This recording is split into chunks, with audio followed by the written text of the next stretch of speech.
息之间银河万年，每一夜重逢每一个初见，穿越深空和很遥远的告白，是你在过去未来每一刻盛开，有爱渺小如尘埃，飞入宇宙的璀璨，乘风来，写满深红彩，跨越不计浩瀚灵魂的大海，是我在日月斗转每一场盛开，都是爱，坠落为尘埃，穿过深空的璀璨，乘风来，你一身红彩，宠我在，我在，你在。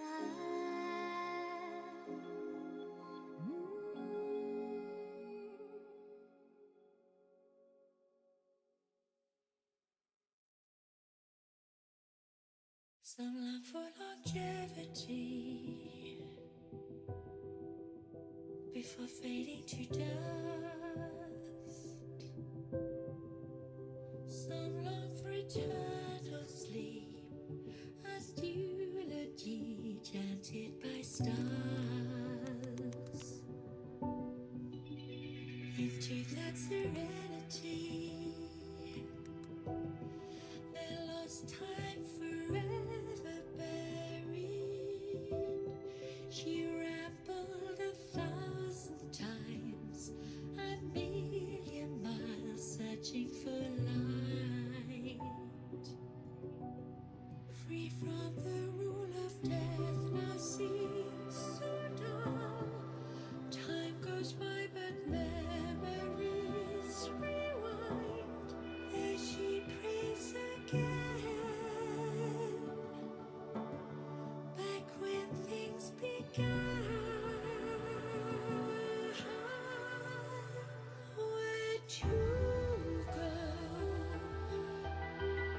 Where they meet and grow old, where no rivers would flow, no woods would grow, no life would never be ceased. Oh, somewhere they could start again, where they would never be the same, where it rains every day, then they would stay.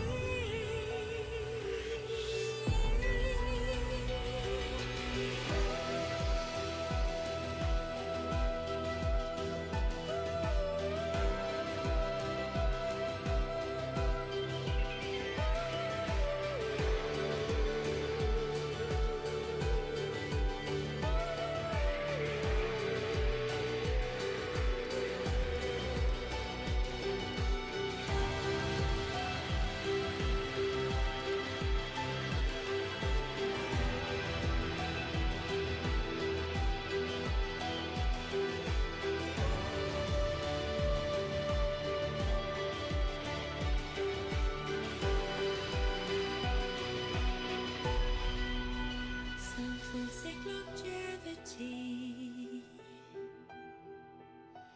then fading to dust.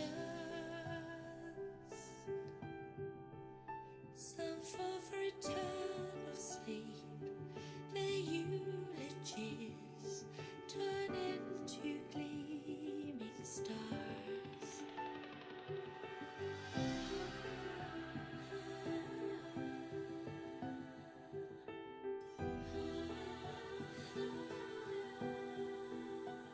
Will they meet in stars again?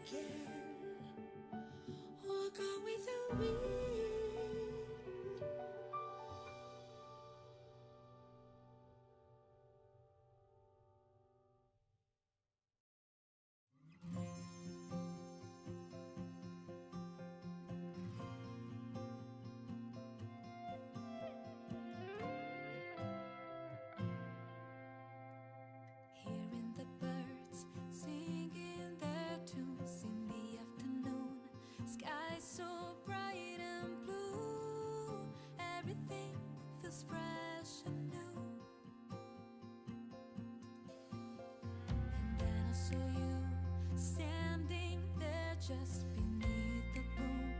Don't know what I pursue.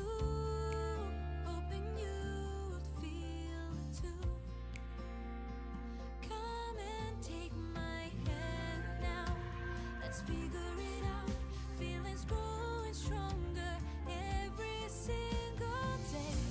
Let's run away like a flower reaching high to the sky. Oh, springtime, we're walking through the sunshine. Just take your time. My heart opens up inside. It's just like a flower opens wide. Another sunrise, shining bright within your eyes. Sweet and good surprise. This feeling starts to rise. Come and take my hand now. Let's figure it out. Feelings growing stronger. Don't let it fade out. Oh my gosh. Hi guys, sorry. I am experiencing some technical issues. I'm hoping it doesn't translate to us crashing once we change the scene, but that's not up to me, chat. That's not up to me. Alright, fingers crossed, chat. Fingers crossed. If not, just stand by to reload, okay? One moment. We're here? Hey, let's go! Wait, who clicked first earlier today? So, something went wrong with my OBS and I can't seem to load Twitch chat on here. So, I'm opening another window. Another window so that I can see. Oh, why is it seems like my chat box isn't loading either. Hello? Alright, just give it a moment to calibrate. It was you? Ah, okay. Congrats, Alpha. How are you today? I saw that you guys are discussing the newest Fantastic Four movie. How was it? Was it that awesome? Was it that good? It was me. Oh, wait, it was Theo. Sorry. I read the name wrong. Sorry. Theo from YouTube. Am I right? There we go. Alpha had a good, 3 seconds of being first on my stream. Alright, so today we're gonna be playing Xavier's Beef Story, and I am not really ready mentally. I made the mistake of eating swanlafen before stream starts. Power! Hello, can we get a shout out for Power, please? I actually don't know if any of my mods are online today. If they're not, I'll do it myself. But yeah, we're live on YouTube as well, and don't forget to follow me on TikTok, guys. Hi, I cast You're Ready, My Ready. Okay, I think my mods are not here. Wait, let me get you a shout out, Paula. So Paula organized a very cool project recently that I'm a part of, and I hope you guys are looking forward to it because it looks and sounds really, really good. So I'm super duper excited. Okay, I don't think I'm allowed to say more yet, so I'm just gonna say I'm part of a project and it's been really fun. Thank you for your efforts, Paula. Go and follow Paula. If you guys like Catateer from my group, Paula is also sort of like an orange cat, so you will enjoy her. You will enjoy their company too. Is it the brown container thing, huh? I know, 海吃 Jashwan Laffen. Yeah, the one with the guy with the bowl cut on the packaging. I love Swan Laffen, but maybe I shouldn't have eaten it before stream where I would have to read a lot because my throat is on fire and my nose can't stop running. I don't take spice that well. Yeah, it's a brown container, but a lot of the brands also use a brown like packaging, right? So my throat's on fire, my nose is running, and I am not in the best state to be reading stuff, but it's okay because we're gonna end up crying anyways. It doesn't matter. Our last myth story was, I didn't realize it was so soon, but Raphael's myth was just last month. So this is like back to back, boom boom pow. We're getting myth after myth, which is crazy. I don't know if I can keep up, to be honest, but I'll try. So we're playing Xavier's Myth Story today, and I'm gonna aim to finish the entire thing because I don't want to have to split it into 2 streams. And I hope that you guys will enjoy the story with me. It's gonna be fun. I usually read all of the text, so I do take a bit longer than if you're playing it yourself. If you're a really quick reader, this might be a bit too slow for you, then let me know. But I'll try my best to keep it at a comfortable pace for those of you who are quite quick at picking up the words, okay? I spent the entirety of today, I went to work earlier in the morning, and then I came home, had a nap, and then I started catching up on all the covers that I was supposed to be a part of, because I have a couple of cover projects that were not initiated by me, but that people invited me to. And the most recent one, they just sent the guides today. So I recorded today, and then I had 2 others. One which I needed to re-record some parts, and the other one which I had to do the art for. So I was working on all my cover stuff. I hope you guys are looking forward to it. I know I haven't released any songs lately. All I've been doing is playing lads.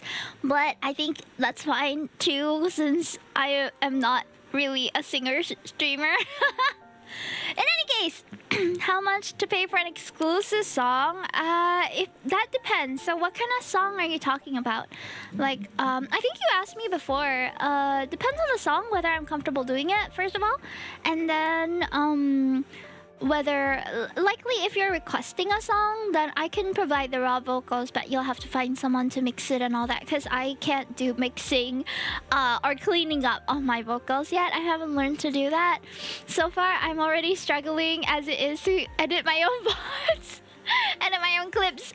So I'll have to take it like one at a time. The last one request for personal listening. Oh, you mean like an audio, or like I mean, I don't really do like voice packs or anything, but song cover wise, I don't know. I haven't really thought about that. If it's the one you're talking about previously, it was because I wasn't comfortable with the song, not because I couldn't do it. But I also don't really have a fixed price for something like that. I guess it depends on the song's complexity, how many harmonies they have and such, and then all things considered, how many tracks I'll have to end up recording, how many lines there are really, and if it's vocally challenging or not. So there's a lot to consider. If you have something in mind and you would like to ask, you can send me the song and I'll see if it's a different one from last time. Then I can see if I can accommodate it, or if I'm even confident to try. Okay, so it's time for me to boot up lads chat, because this is gonna take us a while. I think the previous myth that we played through took about 3 hours, so I'm prepared to stream a little longer than usual. Hi Genderuza, I see you on YouTube. Thank you so much for coming in. By the way guys, I haven't unlocked memberships on YouTube, so if you guys want to help us to reach that next milestone, do go and lurk on YouTube too. Yeah, hello, the Hunter Hogs #1. Pleasure to meet you. I'm gonna be turning on the game real quick. I actually don't know if I loaded it on my... Okay guys, you might have to give me a moment. I forgot whether I've updated it on the iPad or not, because I updated it on my phone. But more watch hours needed? I think so. So the 3,000 watch hours is for the unlocking of YouTube ad rev and some basic features like donations and super chats. But I think memberships are locked behind like another one. So I don't know. I'm not so sure. If anyone is a YouTube partner and you want to fill me in on how that works, let me know. Otherwise, I'll go do my research eventually. But right now, donos are already available on YouTube. So I believe YouTube gives a higher cut. I'm not sure than Twitch. But of course, like direct donos also work as well if you want to support my stream and stuff. So there's quite a lot of projects ongoing. I'm also funding a commission that I owe you guys. So a couple of... Was it my stream anniversary? Yeah. Stream anniversary, I owe you guys a mildly spicy Hime X All the Lads Lee's fan art, and I finally took the time to request it. I have enough to cover it. It's not too bad. But because there's 6 people involved in the commission, it is a bit pricier than I usually pay for. But I've already asked the artist, and it's someone you guys know, but I'm not gonna spoil it. If you happen to catch them drawing my commission, then so be it. But if you don't, then too bad. You'll find out when it's released. But it's gonna be a wallpaper. I haven't considered whether I want to get it animated or not, but they agreed that they would help me to split the layers for animation if I wanted to get it animated down the line. So that's exciting. To have a very special Hime Lads wallpaper. It's gonna be pink, but I hope that doesn't deter any of you guys from using it if it is appealing to you. It's gonna be me and the 5 leaves, and I wonder what we're doing. It's just mildly spicy. It's not crazy. But I came up with the composition. I am directing like the expressions and stuff that I want. And I really trust this person to be able to meet like the criteria that we set for this commission. So it's exciting. I'm very excited to play it. To show you guys what we have cooking. Okie dokie. So I have Lads booted up now. I'm gonna turn off. You will likely have to be a sub, but that's about it. Okay. It's not gonna be like a special download or anything like that. Or if you're a Carrot Club member. So usually the stuff that subs get, sub tier 1s get, are also what the rest of the Carrot Club get too. Okay, so let me turn on my audio here. There we go. So we have Silas on here. You guys want to watch the trailer? Actually, you know what? No, never mind. No need to watch the trailer, because I have the reaction down uploaded already. So if you want to go watch it, you can go. I'm going to be doing dailies for a short while, so if you want to catch up on that and see what the story is going to be about, I'm going to read the synopsis later. But if you want to see the full trailer and get a better sensing of what the story is like, it's kind of like Final Fantasy-esque. That's the aesthetic that people have said and compared it to so far. Xavier with long hair, which I am very ready for. I'm not sure whether this myth requires us to level up the cards or not. I think not, because they've already... The previous myth from Raphael didn't need any leveling up. We just had to play through the different chapters in order. So I think it should be possible for us to do that. Okay. I have to double check though, because I didn't read the fine print. I just saw Xavier with long hair and a sword, a big sword, and I was like, whoa! I'm getting it. I'm pulling for it. I completely forgot that because now it's top the App Store again. So usually they give out free pulls for topping the App Store too. I completely forgot about that, but I'm okay. More pulls, why not? Okay. We have a few stuff. Let's complete our explorations for today too. Awooga long hair cards, hell yeah! I'm so ready for it. I'm so sorry if my voice is a little bit hoarse. No pun intended. But I had spicy sour noodles before starting stream.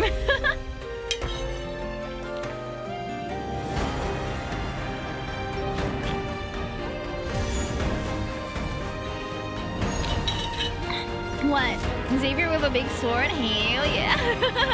I just remember I want to share a Lads and KDH creation. KDH? What's that? Oh, K-pop Demon Hunters. Oh wait, I think I've seen that one. It's really, really cool. People have been drawing the leads as the Saja boys. Okay, just for today, I'm going to switch to just Xavier, and so that we can see his new outfit as well. Oh, this was his Halloween outfit. Under the stars. That's a moment I will never forget. Stop! You're so sweet. He's my main, and I think I'm gonna go pretty feral in this stream, so I'm so sorry in advance. We get his outfit free with the card.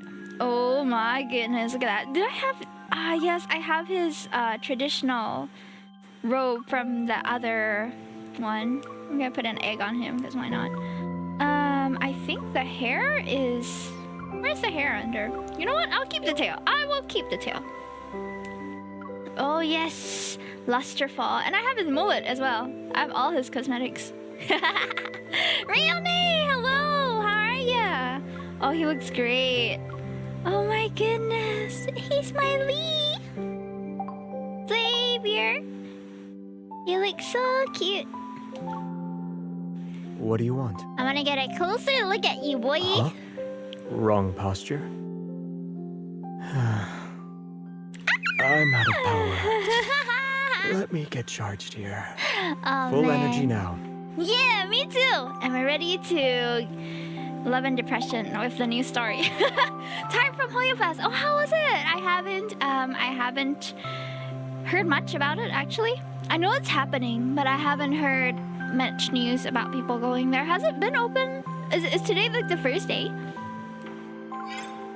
I have not been very in the know. Bro is a kitty for real. Yes. Okay.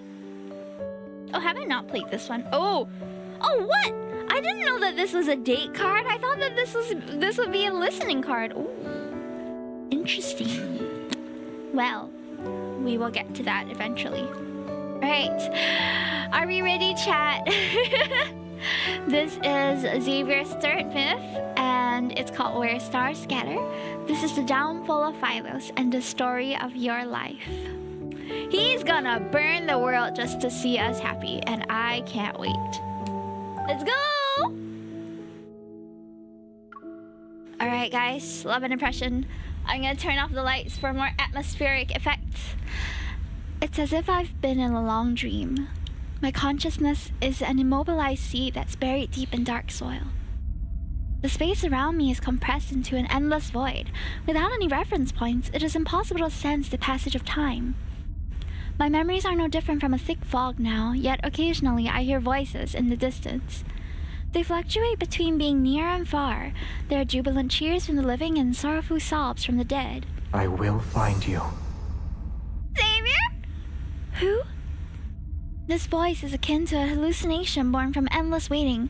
However, it's the only ray of light penetrating this blackness. I don't always hear it, but when I do, the faint light advances a little further into the void. In this endless waiting, I sense the heavy darkness. It slowly recedes. And after traveling for what feels like centuries, that light grabs my wrist. I beg of you, don't let go. Please pull me out of this endless void. Please lead me out of centuries of darkness and solitude. What happened to us? Were we in a coma or something? Oh dear. Poor MC. MC's also been waiting for once. Come on, Xavier, show me your beautiful face. The chosen one has been summoned. That's not She Xavier. shall deliver us, Philos' survivors, from the endless darkness. Who are you? At least introduce yourself. First, I don't know what the heck I'm doing here. The chosen one has been summoned. She shall deliver us, Philos' survivors, from the endless darkness. Hey, I didn't agree to any of this. What happened to consent? Guys, like, come on! My vision gradually comes into focus and a shattered dome ceiling materializes. Tech mage from Warhammer. Ain't no way. It's pretty crowded, but I have fast pass. Oh, nice! Below the altar, countless pale faces emerge from the firelight. Their gazes, fixated on me, are empty despite burning with great intensity. Creepy! We will return to Philos prior to the apocalypse. Something bad happened here. Return to Philos? What are they talking about? Where am I? Bewildered, I lower my head and stare at my hands. My fingertips retain a faint warmth. My wrist is suddenly pulled upward. Wearing white robes, the bishop drags me to the center of the altar with an irresistible force. Excruciating pain What? The gem on his scepter is as sharp as a blade and blood falls. Behold, she possesses a vessel of flesh and blood. You didn't have to stab me to prove that, sir! Sir! Garbed in white, the acolytes cheer at the sight of my blood. You guys are sick! While this absurd scene unfolds, a strange trembling rises. I feel it in my feet. But it's not that I'm afraid. Rather, the ground is actually shaking. Reminiscent of thunder, the sound of horse hooves approaches. From my position on the altar, I can see a figure wearing black armor. The individual smashes the monastery gates to pieces. It's him! It's him! Tyrant! My tyrant! The kneeling acolytes lift their heads one by one. They're shocked at the sight of the trembling stone doors. Then the door breaks. Amidst flying stone fragments, an arc of black and gold steel cuts the acolyte leader in half. Damn! Stop the Mad King at once. Uh-oh. The acolyte's shouts and cries are silenced by the gleam of his blade as it swung. Unwilling to hesitate any longer, I quickly jump down from the altar, step over the white rope strewn across the floor, and slip into a shadowy hiding place. It's hardly been 5 minutes, and there's been a mass, homicide. My lady, be quiet. I'll count to 3 and let go. I suggest you answer my questions. With his mouth covered, the acolyte nods. However, his expression shows excitement instead of fear. Ew! Who am I? You are the chosen one from Philos. The Cinder's waters washed you ashore. For a long time, we were waiting for you to awaken. Oh, we asked 3 questions. Who are you? We are acolytes who belong to the Order of Babel. Oh, we that was a real in thing. The most Was a real scholarly, thing. sacred monastery in Cindersfell. Okay, the Order of Babel. Cindersfell. You are here to help us to return to Philos. All this is strange words to me. Who is he? Do you know the man who charged into this place? He is the sinner who destroyed Philos. A sinner? My memories are hazy, my mind clouded. I can't remember anything about myself. They kept calling me the Chosen One, but how can a person's name and identity be reduced to a cold, impersonal title? I barely made it out of that darkness alive. I'm not going to die here. How do I leave? The acolyte holds my hand with an iron grip. His voice is tinged with a childlike fanaticism. No, wait. Why should we leave? You shall save us all. You're mistaken. I can't save anyone. The whistle of the sword's edge was getting closer and closer, yet the acolyte stood frozen like a statue. Damn it, what are you waiting for? We need to run! He's not the only one. The other acolytes have also fallen to their knees to worship something. Their singing grows more fervent with each verse.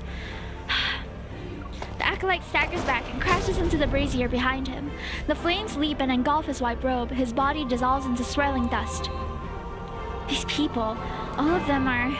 I whip my head around to look at their devout expressions. Under the light, none of them cast a shadow. These acolytes and the old man who cut my palm, they're revenants. The Cindersfell they spoke of truly is a place inhabited only by the dead. Xavier, relinquish that sword which is bathed in the blood of your brethren. If you do, I shall forgive your slaughter and absolve you of your sins. Does this guy have a shadow, or is he also a revenant? Sins? What crimes did I commit to become a sinner? Is teaching the dead to cease their incessant chatter a crime? Ooh. You. I'm going to the dark side, chat. We're gonna change our clothes. An assassin sought death at the castle. They always waste their last breath singing the hymns you taught them.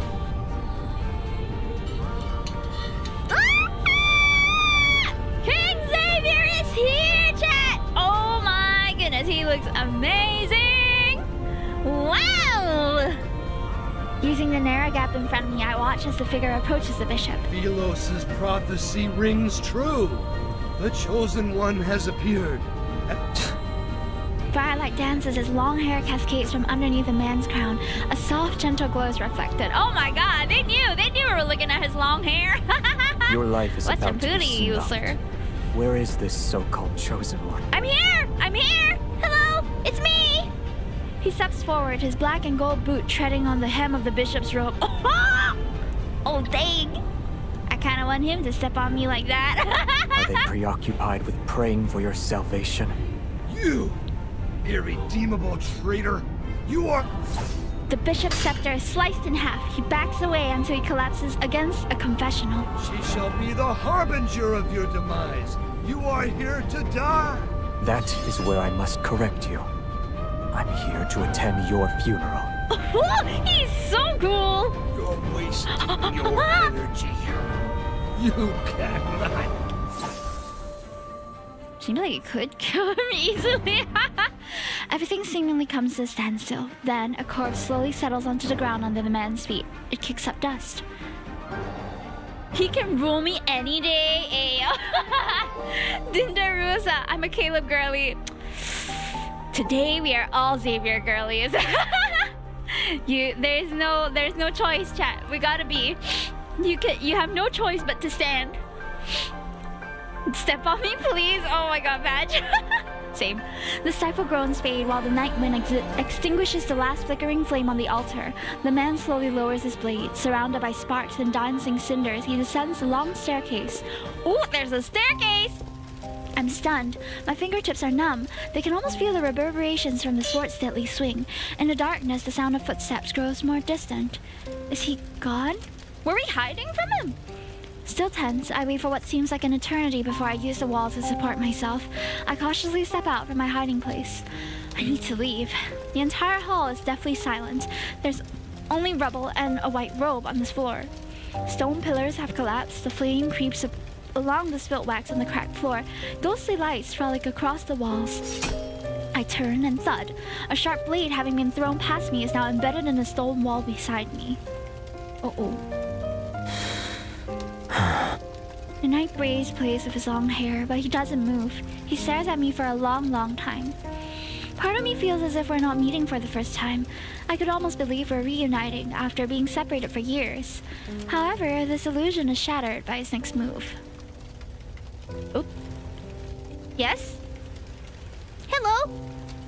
The man they call a Mad King leans down. He lifts the tip of his sword and it touches my throat. Only the dead dwell in Cindersville. So, who exactly are you? I don't really dare to speak if there's a sword against my throat. But those eyes! Those eyes! Ah, Xavier! The man you are!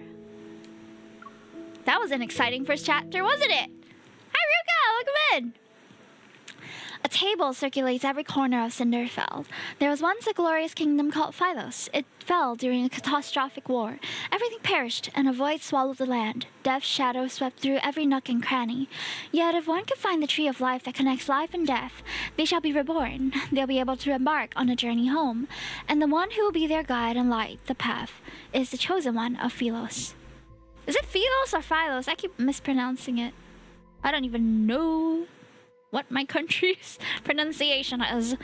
The sword rests near my throat. The slightest movement will kill me. You heard everything. Indeed. You are the chosen one foretold in the epic poems. Death approaches as an inexplicable rage boils within me. I grit my teeth and speak. Can the words of the dead be considered a prophecy? They're nothing more than last words. You want to kill me because I was crowned with the title of the chosen one? He doesn't respond as he studies my expression. He reminds me of a hunter examining the desperate state of his prey before its final moments. Release me. Although taking one's life is easy, it's also boring. Many revenants have already fallen. You still need more playthings? They must pay the price for pursuing eternity. And as luck would have it, you've caught my interest. Cindersville can only be inhabited by the dead. You are alive. As are you?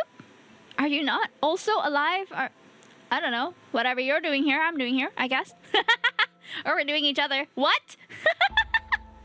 I have no idea how I even arrived here. True. All my memories remain trapped in those centuries enshrouded in darkness. They're akin to seeds buried underground. If you wish to slay me, then do it. I'll be able to join their ranks as a revenant. Gambling with your life isn't how you properly threaten someone. Let's not forget, a death wish is an easy request to fulfill. And that this blade can only cut down the dead. Oh, really? That's interesting. Tell me more about your sword, Xavier. And that other sword. What? No wonder people hate him of a burning intensity. To be haunted, even in their semblance of an afterlife, saps away their chances of happiness. In any case, I have no intention of killing you. Truly? The wound on my palm reopened during our struggle. Blood trickles down my wrist. He pauses and furrows his brow as he stares at my wound. Then he pulls my hand to be right in front of his eyes. Is he like those fanatical acolytes? Has he not seen a person bleed in eons? Oh! He tears a piece of cloth from the hem of my skirt. Excuse me, sir? Hello? With his gaze lowered, he wraps the makeshift bandage around my palm. Okay. What is he trying to do? Is this how you make people submit? You threaten them with the sword before offering bait? Don't move. I only stopped the bleeding. Your wound hasn't healed. Answer me first. Ah! Ow. He ties a knot over my wound, picks up his heavy sword, and turns to leave. Ah! Hello? Hello?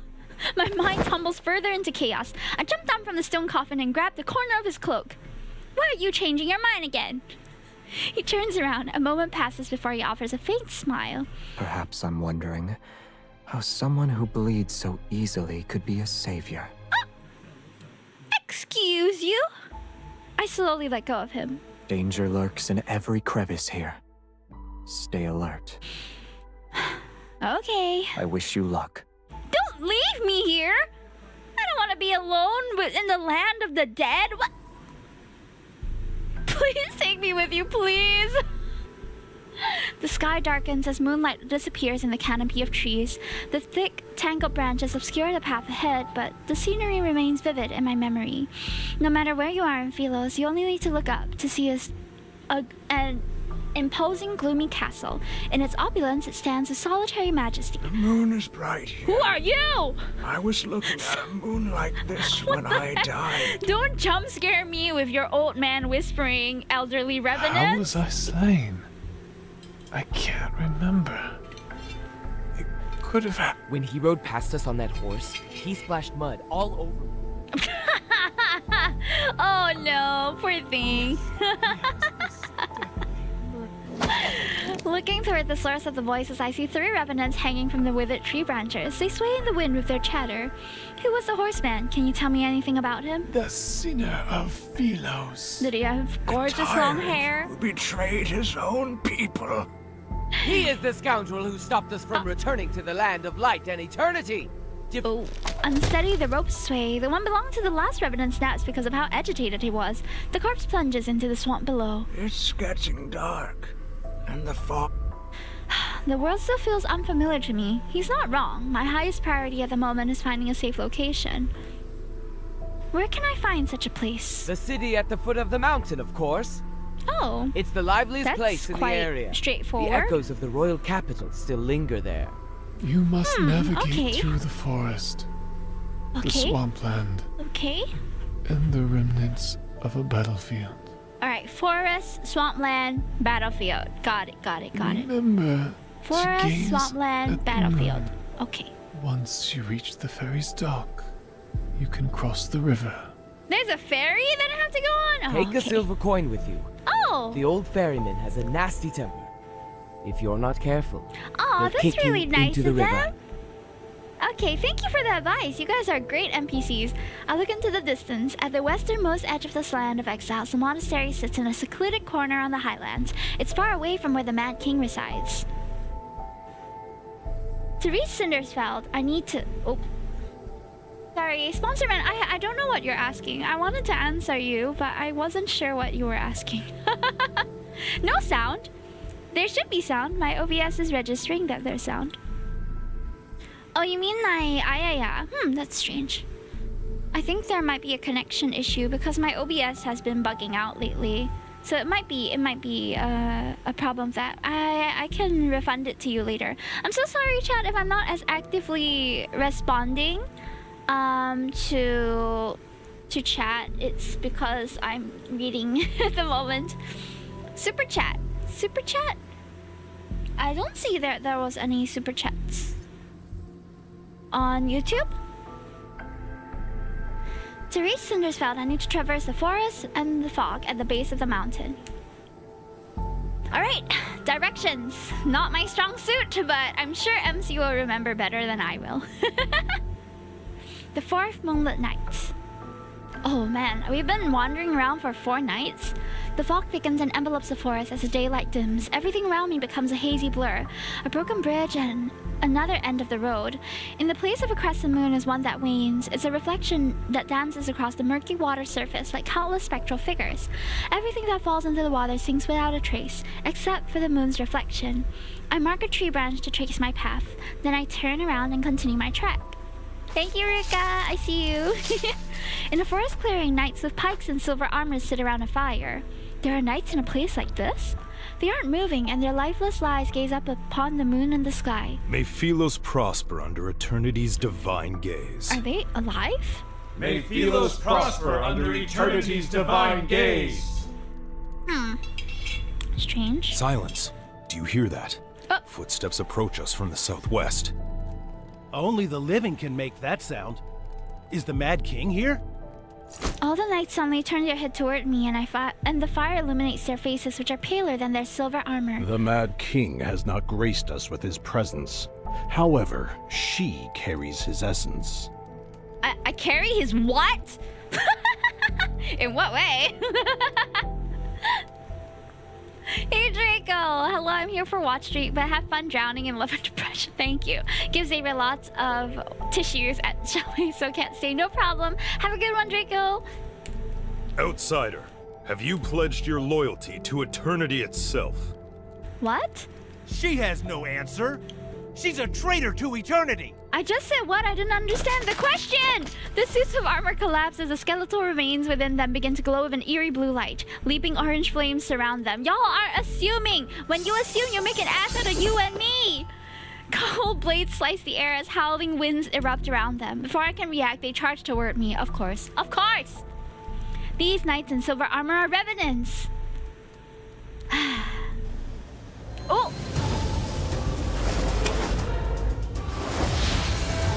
Wait, I got a staff? Whoa! Whoa! Xavier's here to save us. On his horse! Whoa! Get on. Ah! What if I don't get on, actually? We meet again. It's a unicorn! Hold tight. Happily. Whoa. Well, we were summoned into that world in this fit. Damn, we look good, don't we? I like our fit. Oh. Earlier you mentioned the price of pursuing eternity. What were you referring to? The dead are trapped in a perpetual cycle. Only painful deaths await them. Leave while you still can, or you'll meet the same fate. Ooh.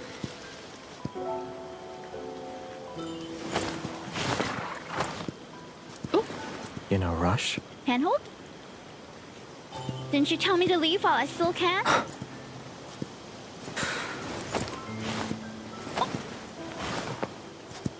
I said leave, not die. Ha! Leave, leave. Nice pun. This land only cares about you walking into its trap. They said the fate of the city is in my hands. I'm the chosen one? It's also my weapon against you.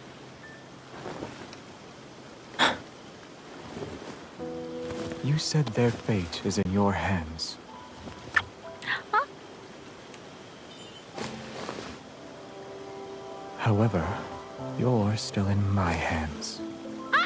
Hey, Is this the form Riz of is crazy! etiquette sufficiently respectful toward the chosen one?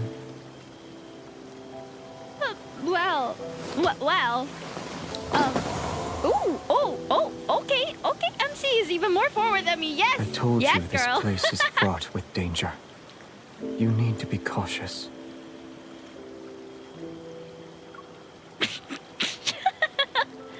Put me down! Yes, of course, and people's intentions can be just as treacherous. So you never heard of Philos' prophecy? I've heard more last words. Such as? Excuses from the greedy. The pleas of those on death's doorstep. Confessions of hypocrites. Oh, why'd you take that out? His side profile, his man boobies? That's what chat is talking about? I mean, same, but... I was looking at his face, actually. They are but vanquished foes. For once. Oh, he looks so good.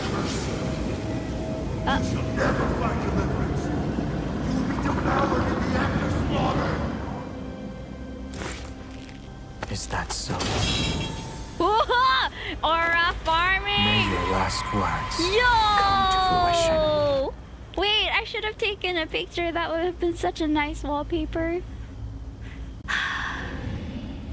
Man! Damn!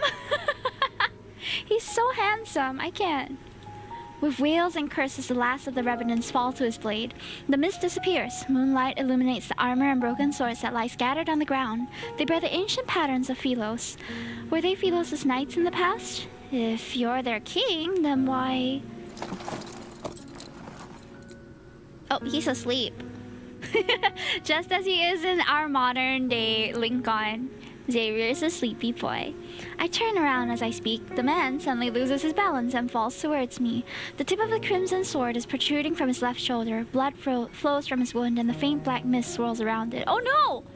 Is this from the revenants? You will be devoured in the act of slaughter. His hands covered in an iron gauntlet grabs my wrist. I'm trapped between him and the tree stump behind me. I can't move. Oh! Oh! We're getting copied on against a tree!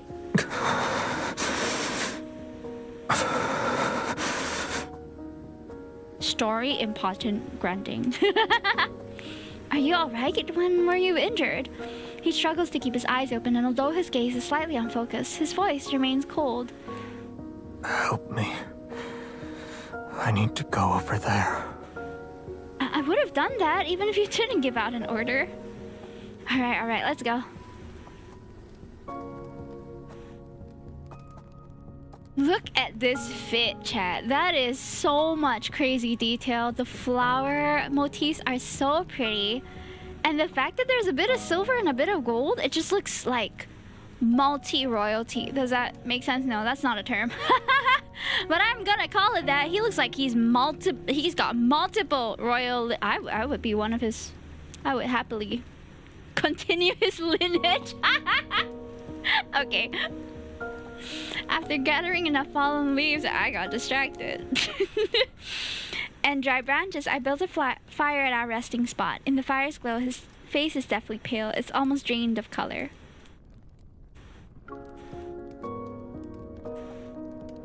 Would you like to warm up by the fire? No need. Do you need water? No. Do you want to rest? Very well, if you won't sleep, then I will. The night is cold and damp, so I'll be borrowing your cloak. He shifts slightly without saying a word. His eyes are still closed, but he does move to make room for me. The cold wind howls throughout the forest as it becomes fiercer. I hug my arms tightly, lean against his side, and act as if it's not unusual. You have a heartbeat. You breathe. You bleed. You're alive. Just like me. Is that why you didn't kill me in the monastery? Did you see yourself in me? See yourself in me? Hey, yo. I can see him in me. What? He didn't seem interested in answering my question.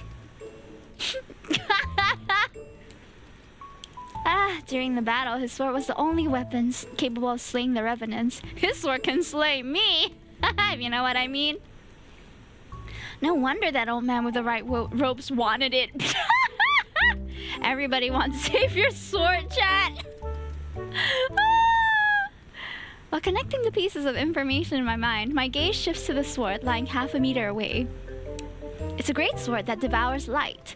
Aside from the back of the blade being thick, the weapon itself is completely black. Mysterious runes are inscribed on the sword, and they surge with light whenever it's swung. Does your weapon have a name? No, it's just a sword. Then your horse's name is Horse? He doesn't respond, and silence settles between us. What is this dialogue? They're so cute. What about your name? Should I just call you Man? I acted like I'd forgotten his name, just so I could bring it up. Xavier. Despite knowing how dangerous this forest is, you willingly entered it. You have my thanks. You are mistaken. Worthless rabble trampled on my garden. I cut them down, roots and all. His nonchalant tone suggests I'm the first person he spared. My unspoken words remain in my throat as my gaze shifts once more to the terrifying sword at his side. I'm sorry to disappoint you, but this blade cannot harm the living. I'm not disappointed. I'm rather relieved, actually. Then when you used it against me at the monastery that day, it was just an act of intimidation? Yes. He said yes so softly. Inexplicable anger rises within me, and I tug the thin blanket covering my body. The fabric in my hand feels unexpectedly heavy, and only then do I realize it's actually his cloak. Just as I'm about to let go, he slightly leans towards me. The edge of his fabric touches my fingers and carries an unexpected warmth. Ooh, we cuddling. We just cuddling in the forest. That's the plot, chat. Day 2. The thick fog has dissipated when I open my eyes. A crescent moon hangs from the firmament. What's a firmament? And casts its light upon the embers of our campfire.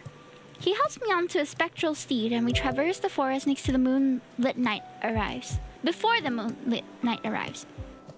Wait, his horse is also a revenant? Oh.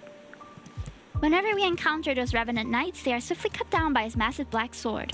Xavier, only an agonizing death awaits you.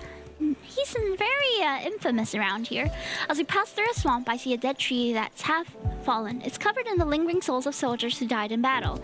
He remains calm and spurs the horse forward. We press on. Oh, okay. Wait, where were we supposed to go? Forest, swamp, battlefield, right? It seems like those revenants aren't very fond of you. What crime did you commit to make them hate you so? To properly tell the tale, I'd have to start with the era in which they were truly alive. I have time. With a slight tug on the reins, he prompts the horse to leap across a ravine. I know they're afraid of your sword. But once the revenants are slain, where do they go? Nowhere. Once the phase of the moon changes, they'll come back to life. Oh. The dead are trapped in a perpetual cycle. Only painful death awaits them.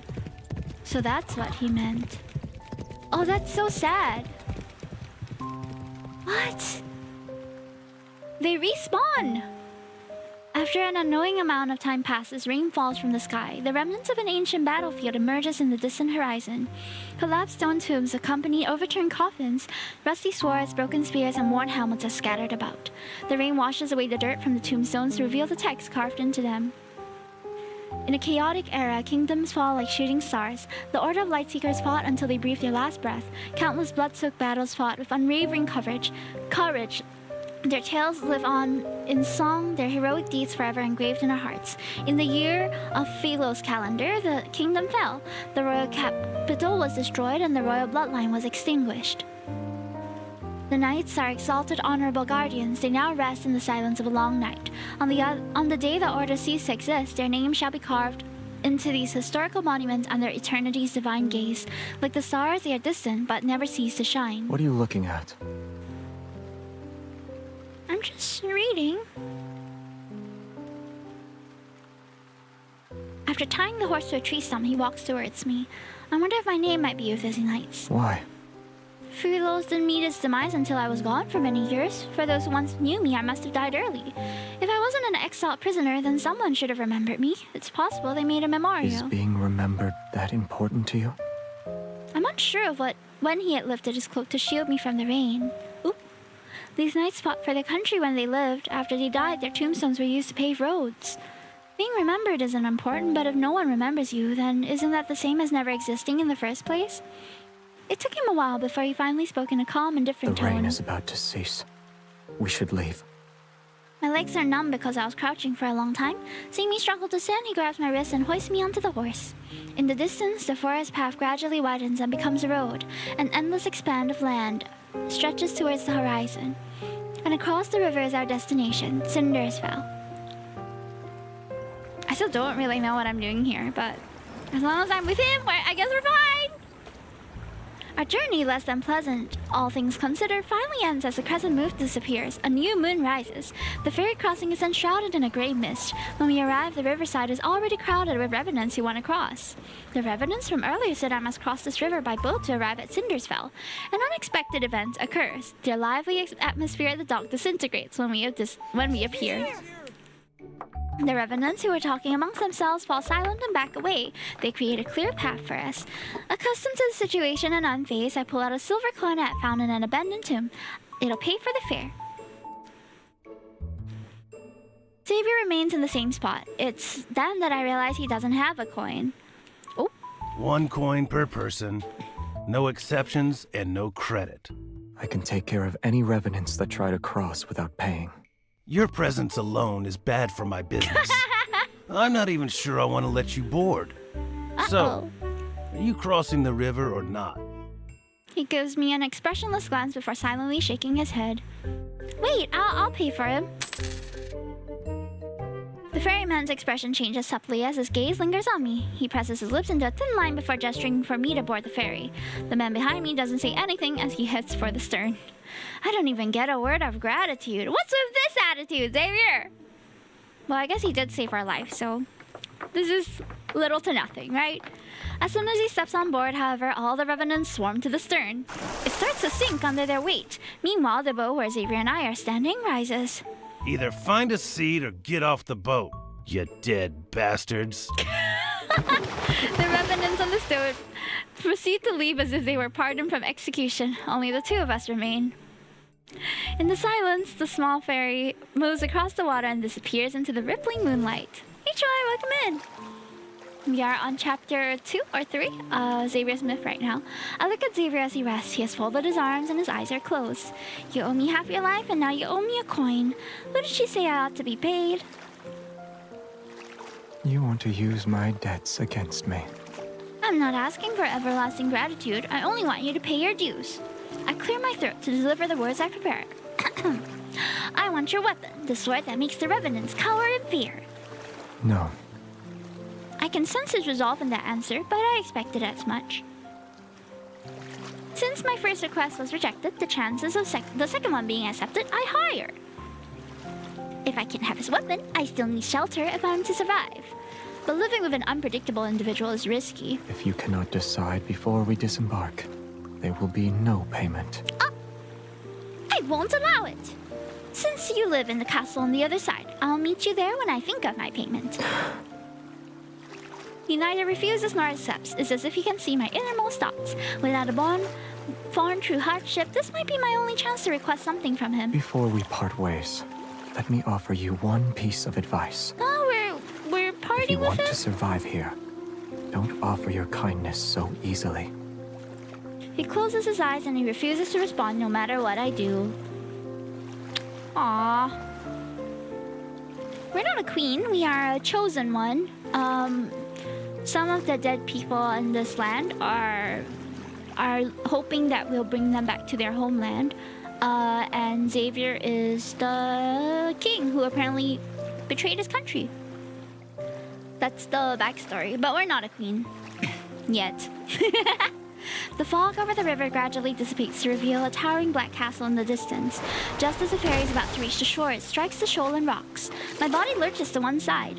When my fingers touch the reflection in the water, ripples spread out and converge towards my fingertips. They coalesce into an elusive image. This is... Oh! Brightly colored flags slowly rise as floral arrangements line both sides of the marble staircase. A young knight ascends the long staircase. Amongst the thousands of cheers, he ascends the throne. A hand places a crown upon his head. A lumen flora, the symbol of Philos' royal family, is pinned to his lapel. Oh, flashback. The illusion shifts to reveal an entirely different scene. Fortifications crumble. Ruins cover the land. The royal capital, once peaceful, has become a battlefield shrouded in a war smoke. The rebels' army storms the capital. They force the young king to take his own life. Yet their swords are melted into liquid steel in the furnace and cast into the throne itself. Peace is restored to the kingdom a century later. There are no more casualties from the war for hundreds of years, yet people have come to despise this monarch. The king, once adored by thousands, is now reviled. He is nothing more than a mad king. The boat is docked. You should get off now. Well, we were in the middle of having a flashback, sir. The voice pulls my thoughts back to reality. I raise my head and notice the space beside me is empty. Did I see his past? Shock waves over me in the darkest hours of the night scattered... In the darkest hours of the night, scattered lights illuminate a ruined city in the distance. The wind rustles as the grass as his figure quickly vanishes into the darkness. Oh, he left us in the boat. He's abandoned us more than once now. Okay, chapter 3. We are 1/3 the way through, guys. Hang in there. I've been wandering the city for days. Although I failed to discover new information, I feel more free than ever before. But what surprised me was that every revenant here firmly believes they'll return to Philos one day. And before I knew it, I started to believe it too. That rotten black cat, countless kingdoms. There's just propaganda everywhere. At the square, in the busiest part of the city, many revenants have gathered. I pulled my hold tighter and moved closer. The dead were turned into when he confronted the... Whoa. In the center of the crowd stands a revenant in white robes, passionately denouncing the Mad King's crimes. He's dressed as an acolyte from the Order of Babel.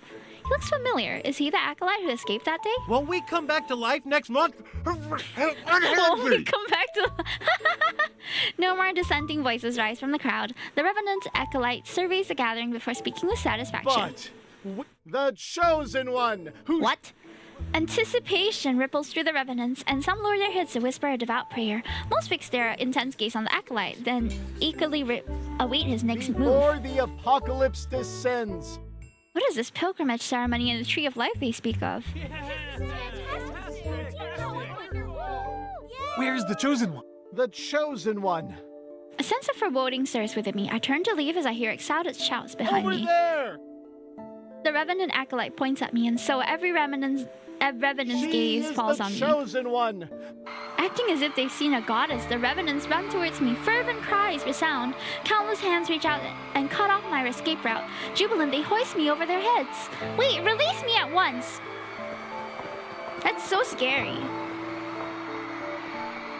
The revenants carry me to the castle, perched on the tallest hill. I wasn't even given the slightest chance to struggle or escape. The acolyte clears his throat and shouts at a half-open window located in an upper floor of the castle. The one who stands before you, the pilgrimage ceremonies, and she will be your nemesis until... Did he come up with those titles in the time it took it to get here?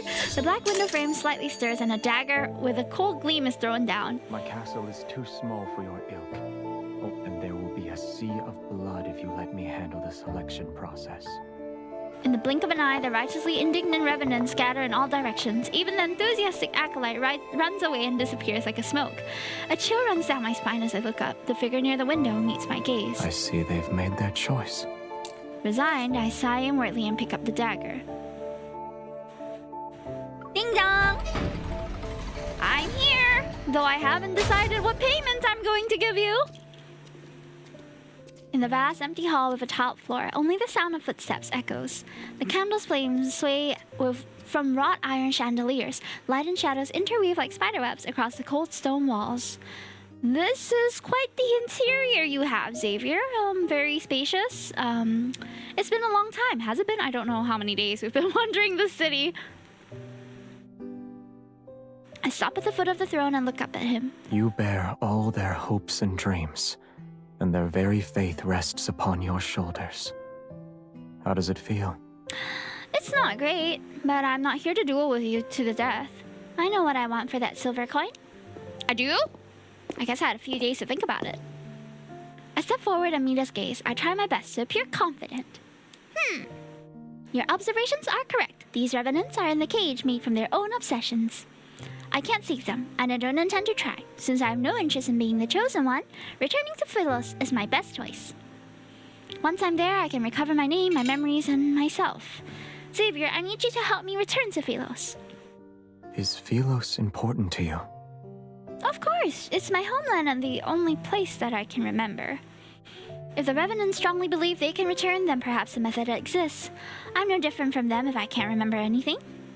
Let's assume this Philos you desperately wish to return to no longer exists.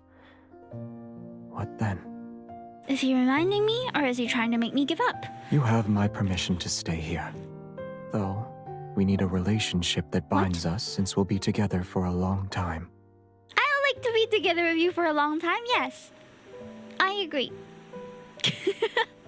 As soon as he let his guard down, I quickly agreed and scrambled in my mind for a role that could connect me to the king. Minister? Attendant? Knight?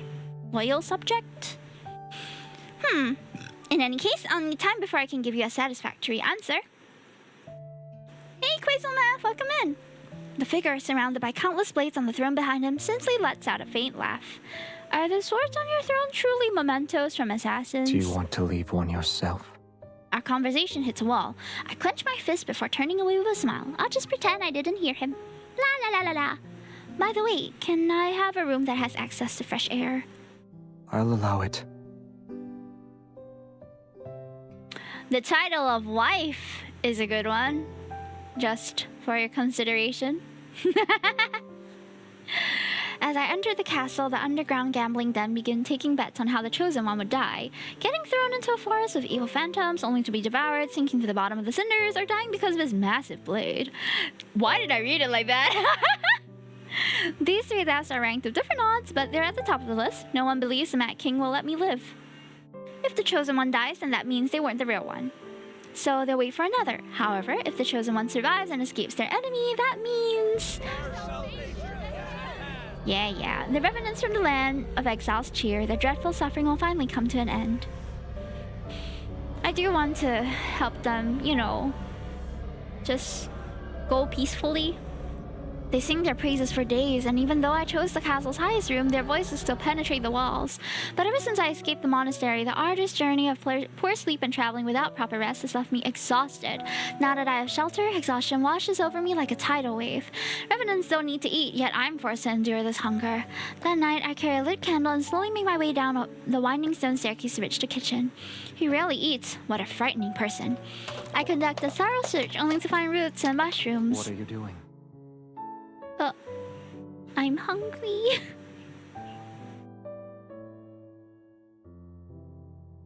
Don't you need to sleep? I heard music, so I decided to investigate. Look. What instrument is that? The sound is unique. Hey!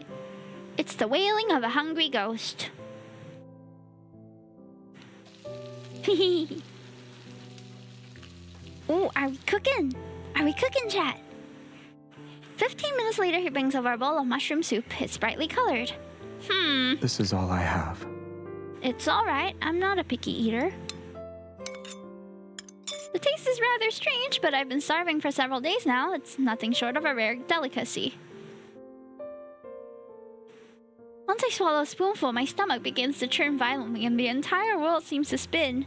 Bizarre otherworldly visions appear before my eyes.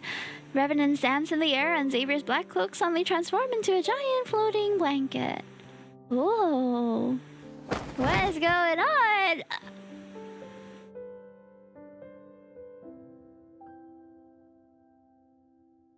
In this dream, I saw Philos again. It was far away from me, yet it was still beautiful. Walls of brilliant snow white covered the city. Towers loomed in clusters, their vibrant flags fluttering. The streets gleamed with a soft radiance. Wow! A procession of silvery white knights slowly navigates through the streets. Covered in flowers, they head to the ancient royal capital. The knight who's leading them is surrounded by people. It's impossible to see his face clearly. He carries a certain air. Although he has returned from his journey, his presence is strangely familiar. You can go on ahead. I'll join you once I've seen her. I feel like I need to wear white for this scene. The sun, moon, and stars revolve as he turns around. My vision blurs and the white city walls transform into a clock tower bathed in the sunset's glow. He turns around, sees me, and smiles. Before I can recognize him, a flock of pigeons flies past us. Their flapping wings obscure my I thought eyes. you'd never see me again.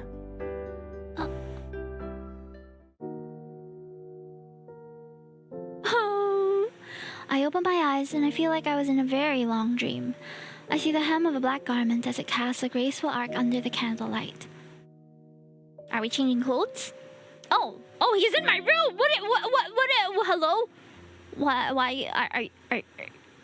I was resting. Oh wait, no, I passed out from the mushroom soup. I forgot about that. The man is looking at me. It's as if he stepped out of my dream. I have an antidote.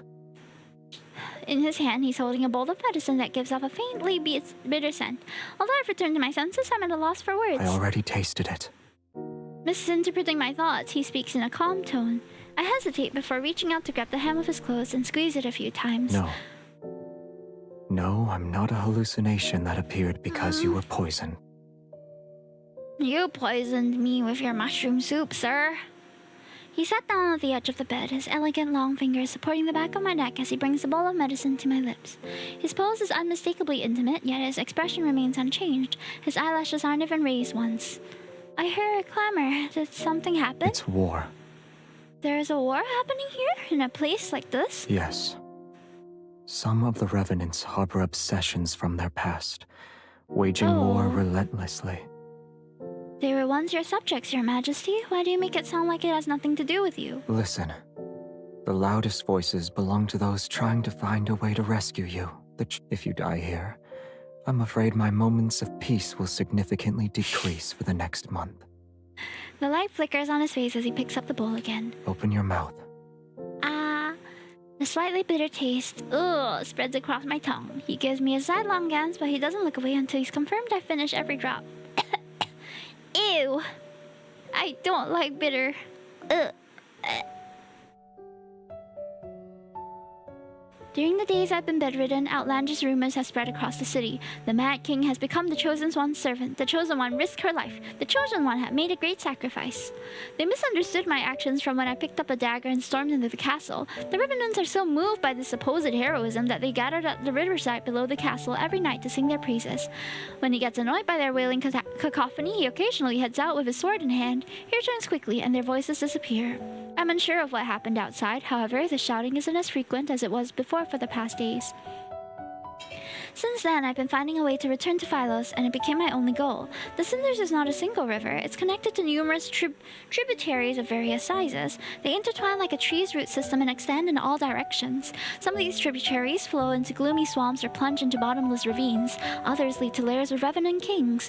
Yet no matter where I look, I'm unable to locate the Tree of Life from Philosian myths. Day after day, I mark new locations on my map, only to cross their names out later.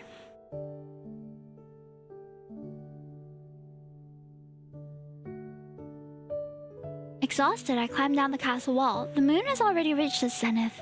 As a figure is in the garden behind the castle. His hair reflects a faint luster under the moonlight. Is that Xavier? His interests have changed as of late. Instead of killing others, he's grown flowers. Yet not even a fraction of light touches Cinderspell, and only lumen flowers grow here. The flower he tends to is one I haven't seen before.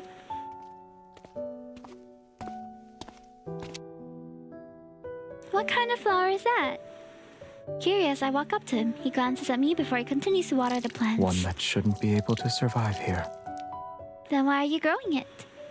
He doesn't answer me. His fingertips touched a withered stem. I'm not even sure if he heard me or doesn't want to respond.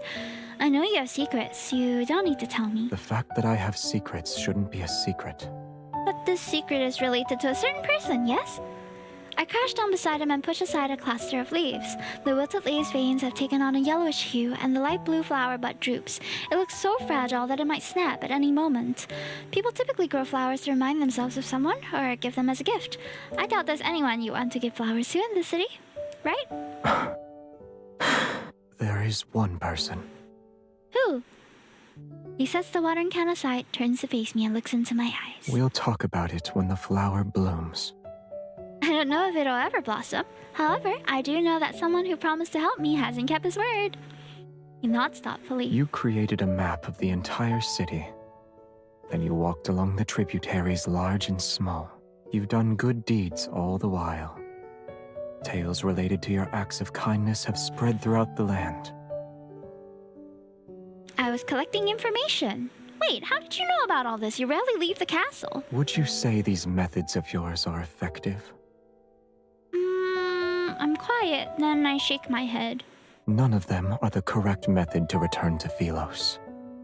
What a pity. He's always like this. He dismisses my words with a few of his own. Well, we'll set that aside for now. About that relationship you mentioned before, I believe I've made up my mind. I'll be... Oh, your knight, your companion, your queen? Yo. My identity is known far and wide. I've also earned a bit of respect. Why don't you step back and let me be the actual ruler of Cinderspell? A queen, in other words. That way you won't be bothered by outside affairs. It doesn't matter if you want to plant flowers, kill revenants, or live a quiet life. To put simply, I want to be someone who's important to you. Perhaps worried about losing a stable source of food, I made a vow with the utmost sincerity. I don't know what his thoughts are, however. What do you mean by important? Let's say you're the only one that matters in my life. Huh. So you Hi, want to Amico. protect Welcome me. in. Welcome, Mommy Lily. As if he couldn't hear me clearly, he crosses his arms and takes another step towards me. He's pretending he made a humble inquiry. I doubt you'll need my protection when you wield a sword like that. But when those revenants attack again, I'll be by your side. He's actually laughing. I can't believe my eyes. I can help you figure out a method. On the other hand, you need to find a way to make a flower bloom.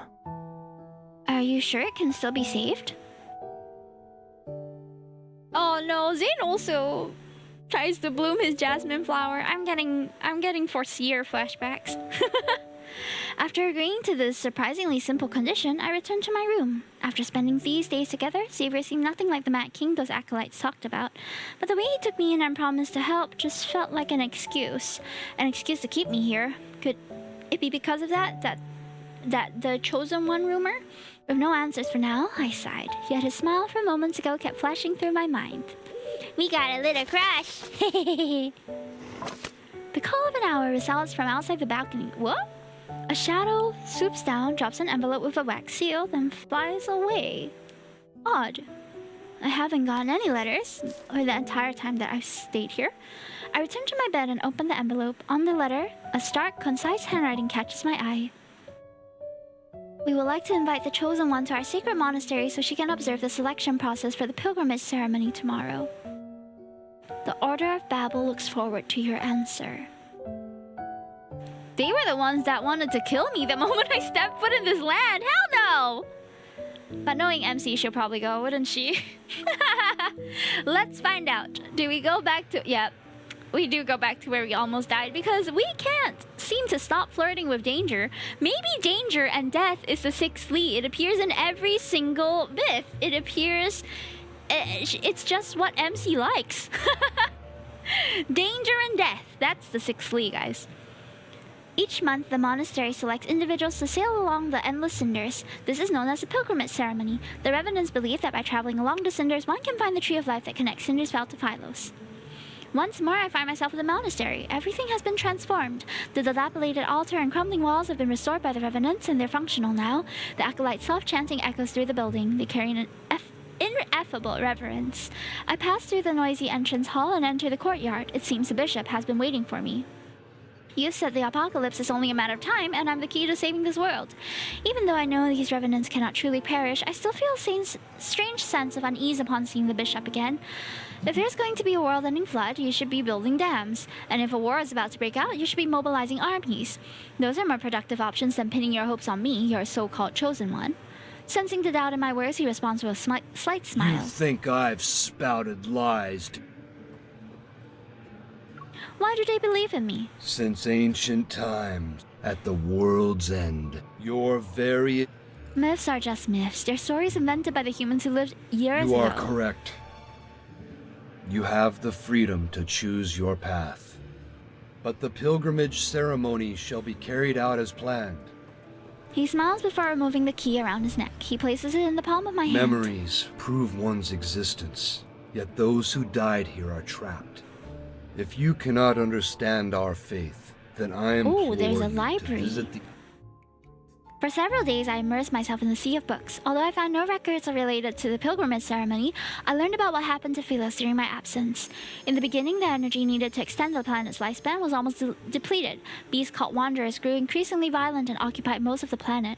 Even an immortal planet sustained with energy would fail to escape the fate of decline. After 200 years of silence, a young woman with not a drop of royal blood ascended the throne. Under her rule, Philos reclaimed its former glory for a time. This period would later be called the Morn Era. However, historical records about her are scarce. They only managed to preserve the magnificent spectacle of her coronation.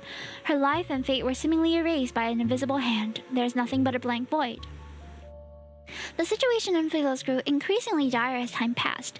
The royal families and citizens were split into several factions. Their constant disputes rendered the monarchy on the brink of collapse.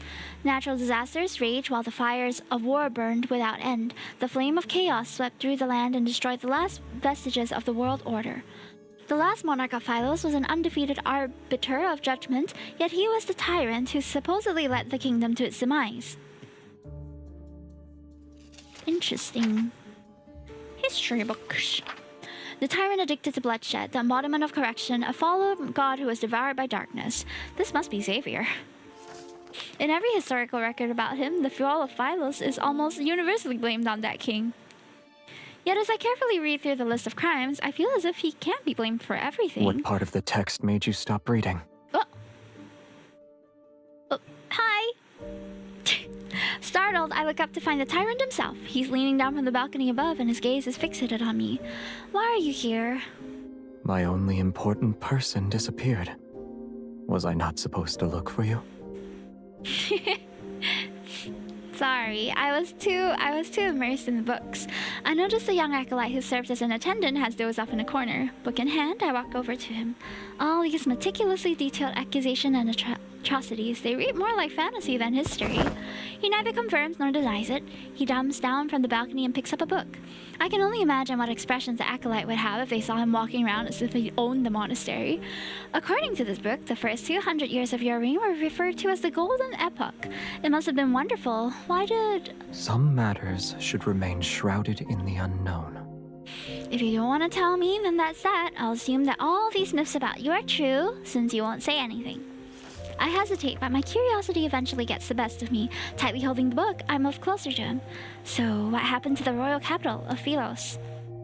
It was destroyed. What about the holy sword of the goddess? The statue was shattered. Astria Knight Academy and the oaks behind the Star Hunter's main building? I desperately recall the places I can remember. Burnt to cinders, along with all the birds in the forest. Not the birds! Oh no! The wind blows past us again. The windows rattle as the chandelier above us sways. The curled yellow pages flutter rapidly as the story rewinds for the first years of the Morn era. A single event was commemorated, the coronation of Philos' only queen. Let's change the subject then. Have you met this queen? Out of all the monarchs who wrote Philos, why is her story glossed over? Even her portrait is unrecognizable now. I touch the blurry portrait on the page. The ink has been smudged. He looks up and his gaze lingers on that page. Then he turns away. I don't remember. I will say that your impression of Philos is too idealistic.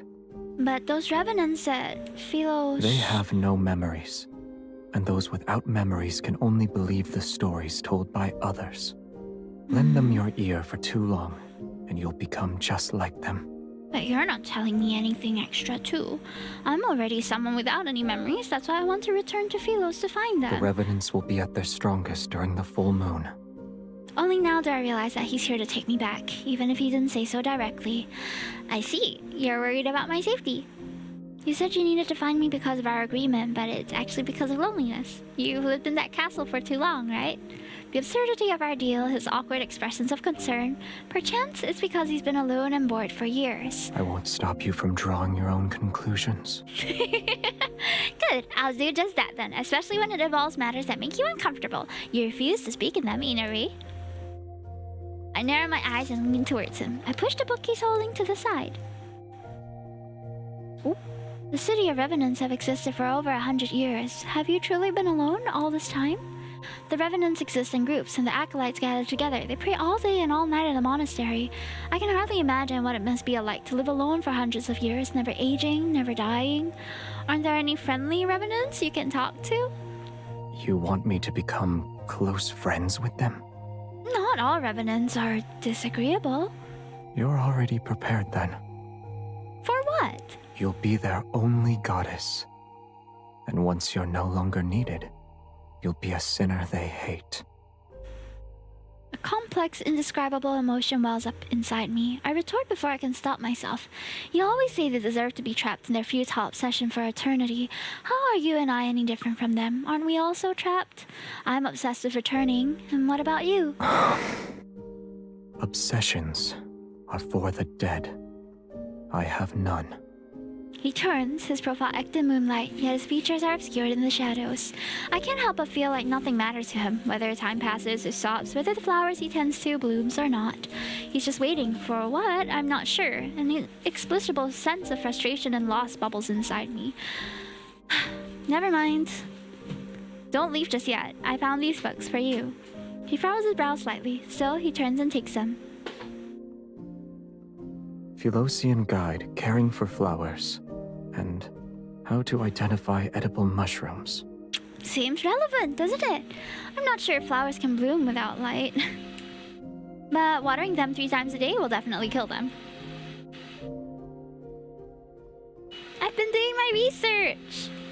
I'm trying to uphold my promise, even though there's no sunlight where we are. We're midway through, guys. How are we feeling about the story so far? So far, I feel like they've introduced the lore quite well. I'm still sensing some gaps in my own narrative, but it might be because I've missed out on some details in previous myths.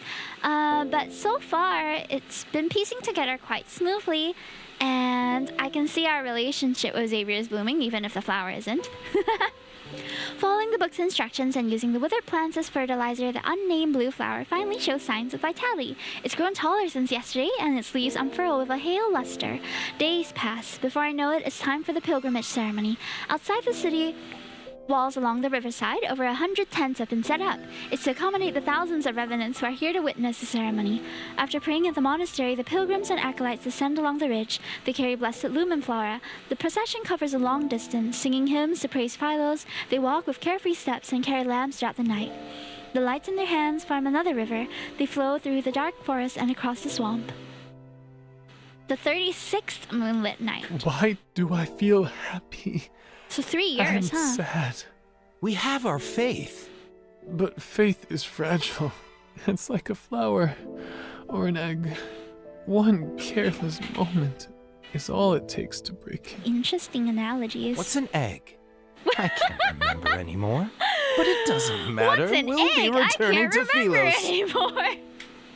Oh, cheerful revenant, you are the star of this chapter to me. Moonlight flickers across the mountain ridge as a gentle breeze passes. Dazzling silver robes sway back and forth. The chosen one is attending the ceremony.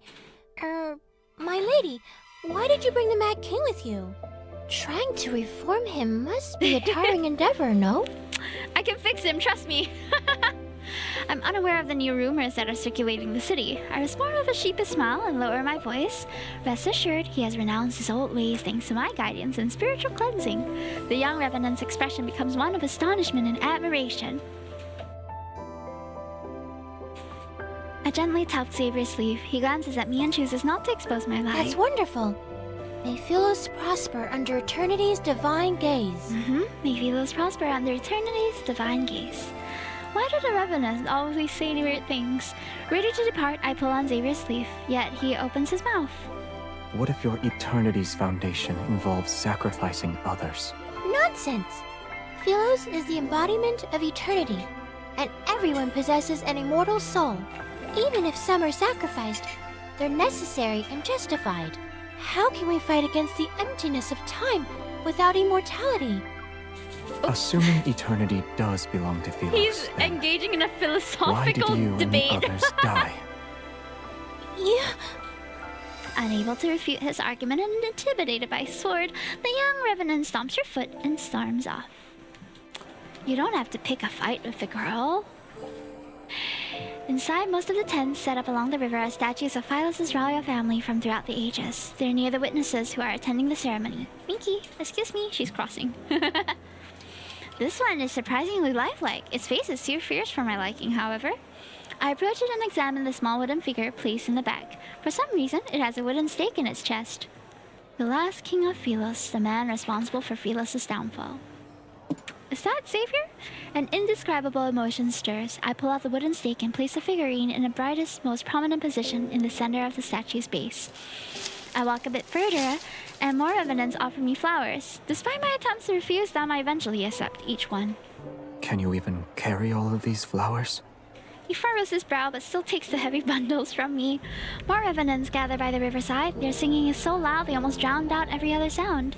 Worried we might get separated, he frees one hand to hold mine as we slowly make our way through the crowd. Aww. The last king of Philos and the man responsible for Philos' downfall. The beloved king who was eventually despised by all. That's you, yes? We spent so much time together. His identity is no longer a secret to me.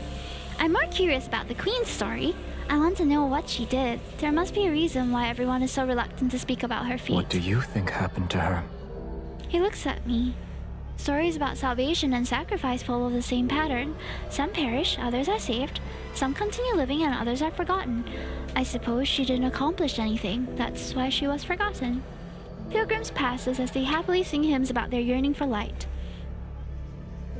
Xavier watches the group heading towards the riverside. He suddenly speaks to me. In the beginning, her statues decorated every strait. Some were dissatisfied with her conduct, but most adored her. They believed she would be the chosen one who'd lead Philos to its rebirth. She was the key Philos needed to obtain true eternity. And then? Are you asking what happened?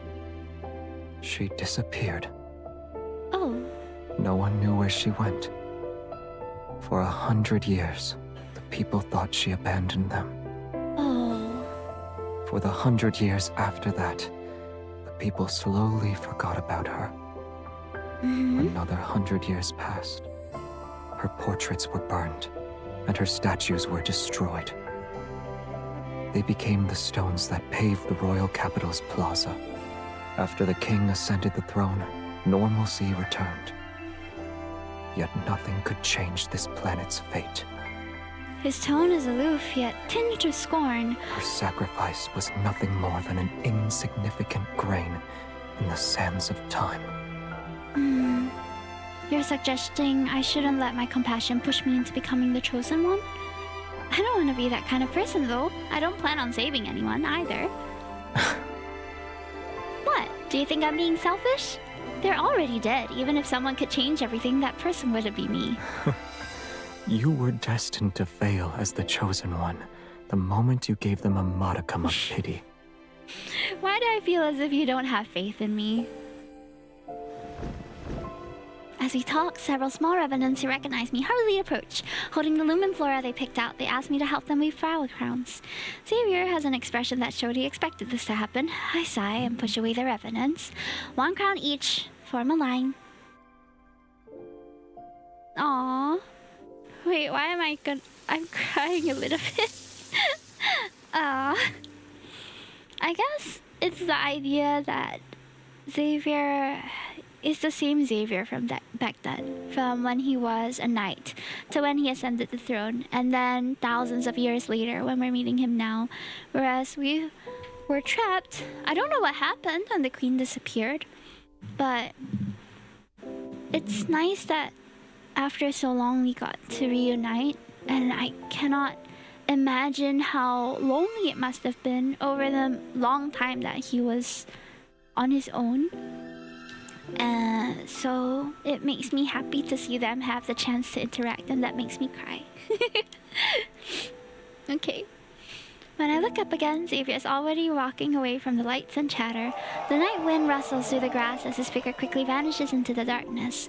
He always arrives without a sound and leaves in the same manner. His thoughts are almost impossible to predict.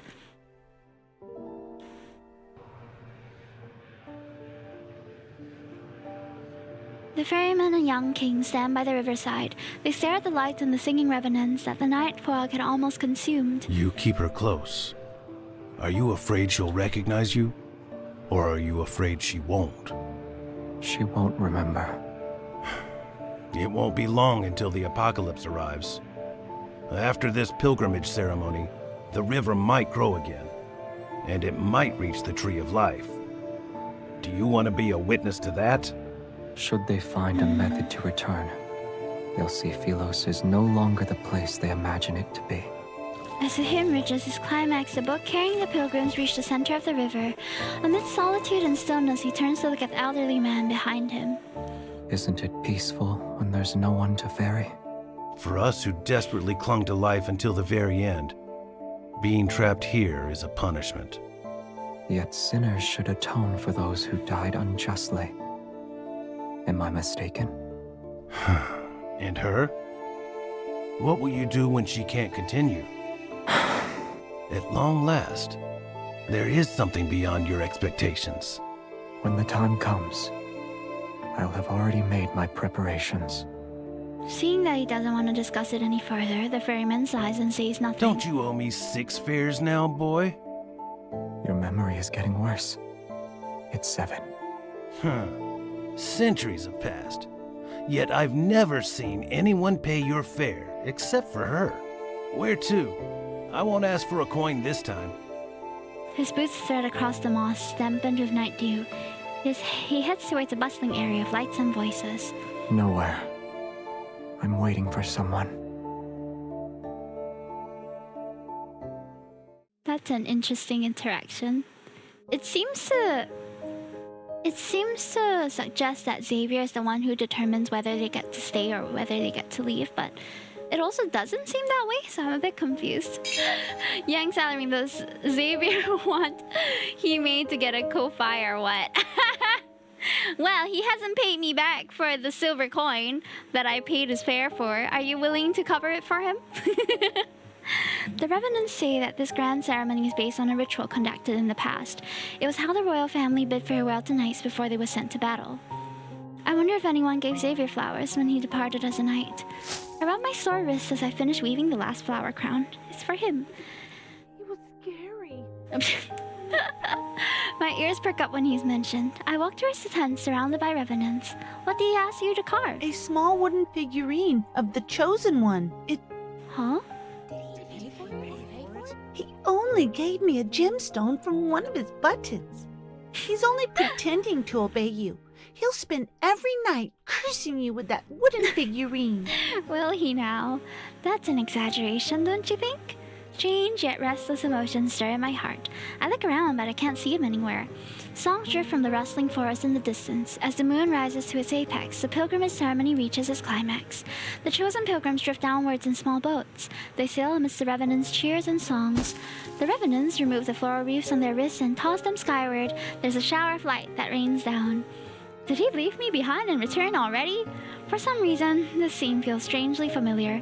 It's as if there was an even more magnificent celebration in my memory. What's happening to me? Pain suddenly pulsates through my heart. The violent tremors pound against my eardrums as an unbearable force spreads from my chest to my entire body. Everything before my eyes blur like a paint on soaked paper. Oh. Your Highness? Your Highness! Tomorrow is your coronation ceremony. Starting tomorrow, you'll be the Queen of Philos. I want to know what happened to us. Before my eyes is not Cindersville, but a magnificent grand palace. It is as white as snow and radiant. For your coronation, he asked for 20 carriages to be filled with fresh flowers.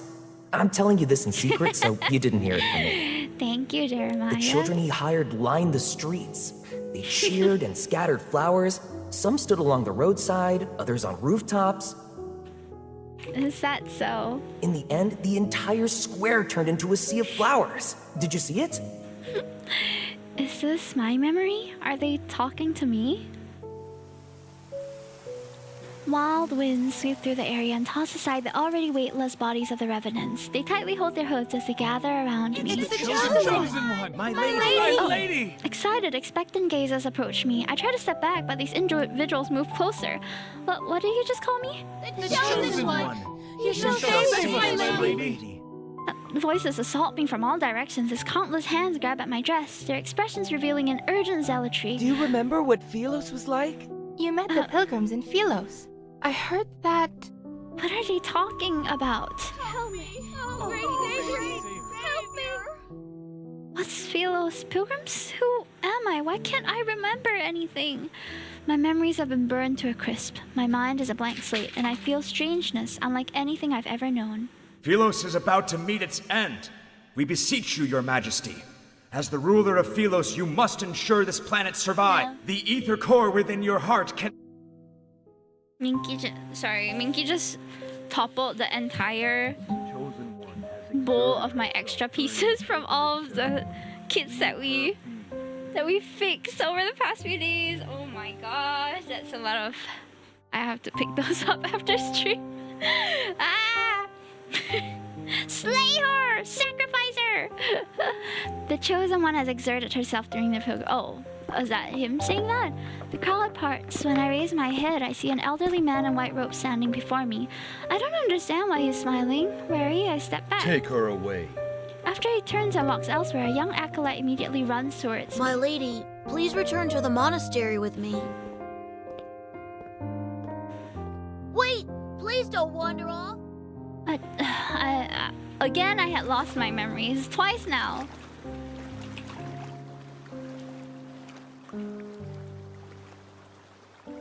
I kneel on the moonlit grass and stare at my reflection in the river. The face reflected in the water is unfamiliar. The clothes I'm wearing are unfamiliar. Even the crown on my head is unfamiliar. Within the rippling, blurring reflection, numerous shadows stare back at me. Come, become one of us. Shadowy hands reach up from the water. They pull and tug at my clothes. Become nourishment, just like us. My thoughts, too, feel as though they're being pulled away from countless decaying hands. I'm slowly sinking into a whirlpool. Why are you here by yourself?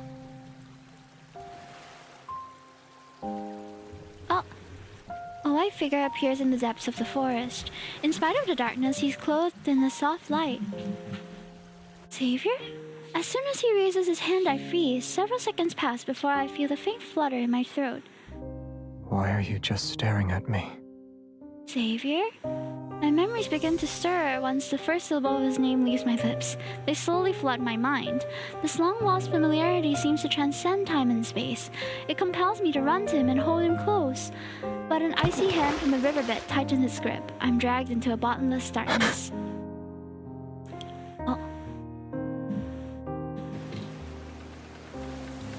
The group of pilgrims disperses. Only the lumen flora lie scattered on the ground. Your Excellency, will we be able to return? Worry not. The day... The raging gale churns the river's waters as dark clouds slowly obscure the moonlight across the horizon.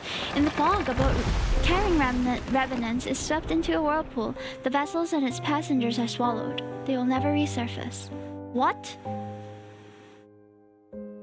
What the heck? What just happened? The chorus of voices comes and goes like the ebb and flow of the water. It's close before suddenly becoming distant as it gradually fades into the depths of a murky consciousness. When I wake up again, I find myself lying by the riverside. My sleeves are soaked with cold water. Was I unable to remember anything before? As an outsider, my memories slowly fade away just like the revenants. Wait, Xavier!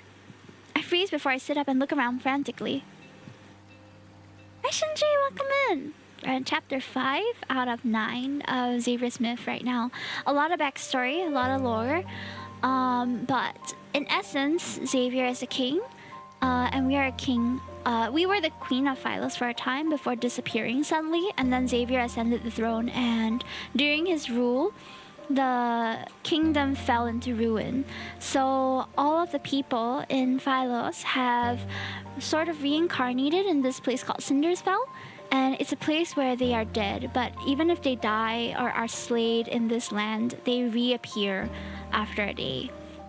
So they're trapped in this cycle of reincarnating from death, but they're constantly hoping they can go back to their homeland. But the homeland is destroyed already. Xavier, however, is ruling as the Mad King here too. And we recently got pulled into this land too. So now we want to go back to Philos and see what it's like, and I'm not sure how Xavier's going to help us with that. No one answers. I stand and start my search. I soon spot a familiar figure in a nearby field of flowers. If anyone needs a lore check, just let me know. Oh, Xavier! I steady my breathing and stand in front of him. It seems as though he hasn't noticed me. He looks so good in this myth. Hi, Elise Arkart! Welcome in! Seemingly in deep slumber, he lies quietly amongst the flowers. Thin wisps of black mist are wrapped around his body. It's as if the resentment of countless revenants is corroding him. Oh no. His breathing is stable. His chest rises and falls with every breath. He's not injured. Is he actually sleeping? A weight is lifted from my chest. I crouch down beside him and poke the back of his hand. No response. He's always been a light sleeper. He'd sensed my presence as soon as I took a step in his direction before, but he seems to have fallen into a defenseless slumber this time. I can't help but lean toward him, to a point where I only need to look down to see his long, soft eyelashes. You're always stern when you're awake, but I'll admit you look cute when you're sleeping. The person you like, the one you want to give flowers to, wouldn't she want to see you smile? I touch the corner of his mouth and imagine what he might look like with a grin. Without realizing it, I start smiling. Did you say my name? Or was I imagining it? Xavier. Who exactly are you? Deciding to set aside these unanswerable questions, I lie down beside him and touch his hair. The strands are intertwined around my fingers, and I begin tying knots, one by one, for him. Next time you give me a cold look, I'll just think of how you're letting me mess with you right now. As if hearing my words, his brows furrow slightly. Keep sleeping if you're tired. He suddenly opens his eyes. Ooh. Hello. I loosen my grip, and the half-braided strands of hair escape from my hand. You. Our gazes meet in the darkness. He doesn't speak, instead opting to stare at me for a long, long time. It lasts for so long that questions appear in my mind. Is he trying to confirm something, or is he waiting for something? You're here. Yeah? I had an incredibly long dream. Is that I so? followed my teacher into battle. And then I journeyed through the starry sea. When I returned, you were gone. Oh. Is that what happened? In his POV? That sucks. His voice is soft and hoarse. It still carries traces of that dreamlike days. So much happened during those 300 years in your absence. I don't even know where to begin. Oh, he sounds like it's about to cry, and it's making me want to cry. I doubt you want to hear those boring details. I'd like to hear all of them, please. Do you remember our little planet? I told you about it before. The one covered in flowers? Wavy leaf sea lavenders grow better there. I brought back some seeds and hoped I could grow them for you. So the name of that flower is Wavy Sea Lavender? My hand trembles and I feel a sharp pain. The brooch on his chest had pricked my fingertip. Oops. Back then, it was just like this. I thought my intentions were clear. Why didn't you understand them? Maybe I'm the one who's foolish. I should have been more direct from the beginning. Oh, he sounds so full of regret. It's making me want to cry. He gently holds my finger and carefully wipes away the drops of blood. When we last saw each other, you said you had feelings for someone. It doesn't matter to me yet. Why wasn't that person by your side when you were in danger? Forget him. His persistent gaze stays on me for a long time. I can only nod in response. I don't like him anymore. But I like you. Is that alright? As those words hang in the air, everything suddenly falls silent. Even the wind stops blowing. The night is still and a flower field is silent. Only the distant water of the river laps against the shore. Neither of us move, and I'm trying to think of words that could break the tension. Then he shifts closer to me. His cool fingertip pressed against my jawline and our breaths intertwine. I attempt to create some distance between us. What's wrong? Am I not allowed to kiss you here? He lowers his head, his expression indiscernible. All I can feel is his cool breath against my eyelashes. Oh, of course. Why would you want to see me like this? The hand on my nape suddenly tightens his grip and he lowers his head again. Instead of retreating, he stubbornly kisses me. It feels like I'm trapped in a thick, vicious dream. I'm unable to wake up and unwilling to try. The warmth and pressure from his hand seeps into my skin. They carry an affection that borders on obsession. Whoa. This is my dream. I'm free to do as I please. What? You're a figment of my imagination, aren't you? Even in modern day Lincoln, we always pretend that we are not of the right mind.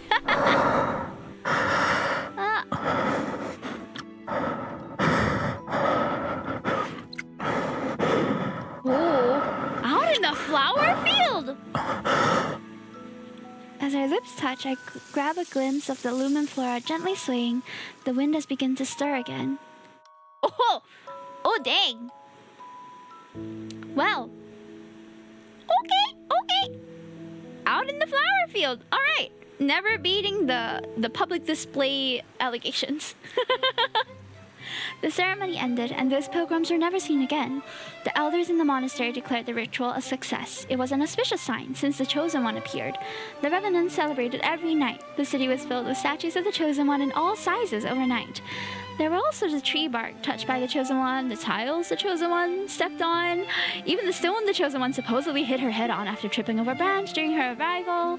They were all treated as sacred gifts. The revenants competed with one another to preserve those treasures. Wowza browser, yeah! Are nothing. My hand was touched by the Chosen One herself. I'm never washing this hand again! Upon hearing this, revenants surrounded and let out gasps of envious admiration. You have been blessed. Excellent! Well, chop off your hand and mount it on the city wall, so every passerby can shake it. No, that's crazy. You want to cut off the hand that the Chosen One touched? Don't be afraid. We're incapable of feeling pain. Or is your heart They're not so sincere enough? unhinged. I shall and accept so funny. any sacrifice Stop. if it means I can be a pilgrim. That's crazy. After I attend the pilgrimage ceremony, I realized that as an outsider, my memories will slowly fade away too. If I can't return to Philos, I'll eventually be just like the revenants. Yet, where did those pilgrims go? Acolytes from the Order of Babel always avoid the question. Does the end of the river truly lead to the Tree of Life that's mentioned in the prophecy?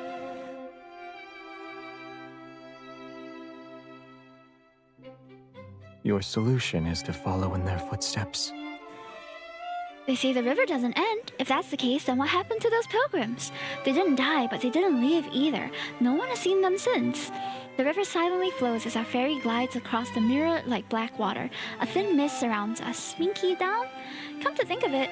Oh gosh, she stepped on my iPad and skipped a couple of lines. Hold on. Come to think of it, if we're measuring how close someone is to the Chosen One, you should have been chosen for the ceremony. You ate meals by the Chosen One, held the Chosen One's hand, and even embraced the Chosen One. Hydrocat! Thank you so much for the read! Welcome in, everybody! Hi, minasan! Welcome, my name is Himitoki. I'm a bunny princess VTuber, and today I am dating my bunny king, Xavier, from Love and Deepspace. If you haven't heard of it, it's a 3D otome game, and his myth just dropped yesterday. So we are on chapter, I believe, 6 out of 9. Nice number. And I'm partially ready to be very, very sad at the end. It always starts like that. Even with Raphael's myth last month, it always starts quite tense because you're not really sure of each other. And then they take you through a few chapters of them falling in love with each other, right? And then they tear you apart at the end. It's a great formula. It works. Keeps me coming back for more. Love and tragedy. Either way, welcome. I hope you guys enjoy your stay. If you're heading off to have a good rest or whatever it is, have a good one. I hope you had a good stream as well. How was Euro Truck Simulator? I hope it was a fruitful, chill time. And for those of you who have TikTok, don't forget to follow me there too. I'm trying to get 600 followers on the platform, and you can see some clips from my previous Love and Deepspace streams all on there as well. So catch me there if you want snippets. But right now, we still have maybe an hour or so of story to go through. So sit back, relax. I'll try my best to narrate this in the most pleasant voice that I can muster. But I also fangirl here and there, so I hope you don't mind that. Bye-bye, kitty. Bye-bye, kitty. Hi, Zabagat. Welcome in. What's up, though? It was chill. I'm happy to hear that. Can I get a shout out? Okay, my mods are offline today, so let me just give you a shout out manually. Sit back, relax, and it's a depressing story. That's why I'm reading it on a Saturday, so that we have Sunday to recover before we go to work. And these eyes were blessed by the Chosen One's presence. Should I pluck out my eyelashes for you to count too? These lips have also kissed. Remembering what happened that day, I swallow my words. You don't want to continue? You actually don't remember anything? He responds with an expressionless look, then he turns away and his voice is unexpectedly tinged with a hint of resentment. You're the one who doesn't remember anything. Not wanting to argue, I focus on what's more pressing at the moment. I need to figure out what happened to this Revenus. What's more pressing is his cute little expression here. He looks so sad. Wait, I want to catch him when his eyes come and see us. Look here, Xavier. Oh, so cute. That's my man's. That's my main. If anything that crosses the waters in the cinders sink, perhaps the path they sought is there. How did you get this boat? Oh? This boat? Or rather, how did you convince someone who doesn't accept credit to lend you this boat? It's a long story. We became friends with the ferryman? After boarding the ferry numerous times, I gradually became acquainted with the ferryman of the Cinders. Occasionally, when he wanted to rest uninterrupted, I would volunteer to take over. He didn't agree to it at first and always refused with a cold expression, but as time passed, he eventually let me handle it. When I encountered revenants who wanted to cross the river despite lacking coin, I didn't turn them away. I asked them to tell stories as a form of payment. When he discovered this, he always turned a blind eye. As for his background and why he serves as a ferryman for this river, I've asked him out of curiosity before, but he always refuses to talk about it. I think the ferryman has a story to tell as well. Now I'm so curious. You know each other? You can say we're old acquaintances. It sounds like they're old acquaintances from Philos. As we gradually sail away from the city, we can see the desolate forest to the west is burning. Acrid gray smoke rises skyward. More revenant knights have been gathering at the edge of the forest, and the strife is becoming more prevalent. Consumed by resentment, they fight each other with the hatred from when they were alive. Their screams echo amidst the dead branches and fallen leaves. As the bishop foretold, signs of the apocalypse are now once again emerging from the ruined city walls. I was unaware you were skilled at ferrying. After the bow hits a submerged shoal and spins around several times, he can't bear to watch anymore. He takes the oar from my hands. I can't drive, just same as in real life. I lose track of time. Black clouds gradually cover the full moon, and the scenery around us grows increasingly dark and desolate. Something's not right.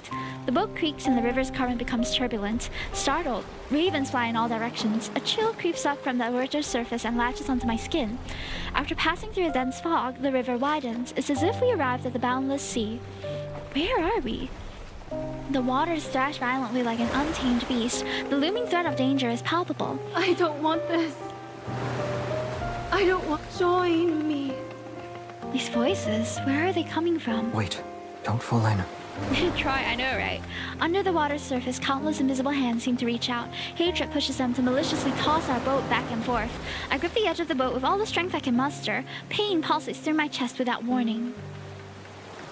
My vision blurs. It's as though invisible hands are squeezing my heart. The inky black water transforms into countless golden veins. I could almost believe streams of energy were flowing downward.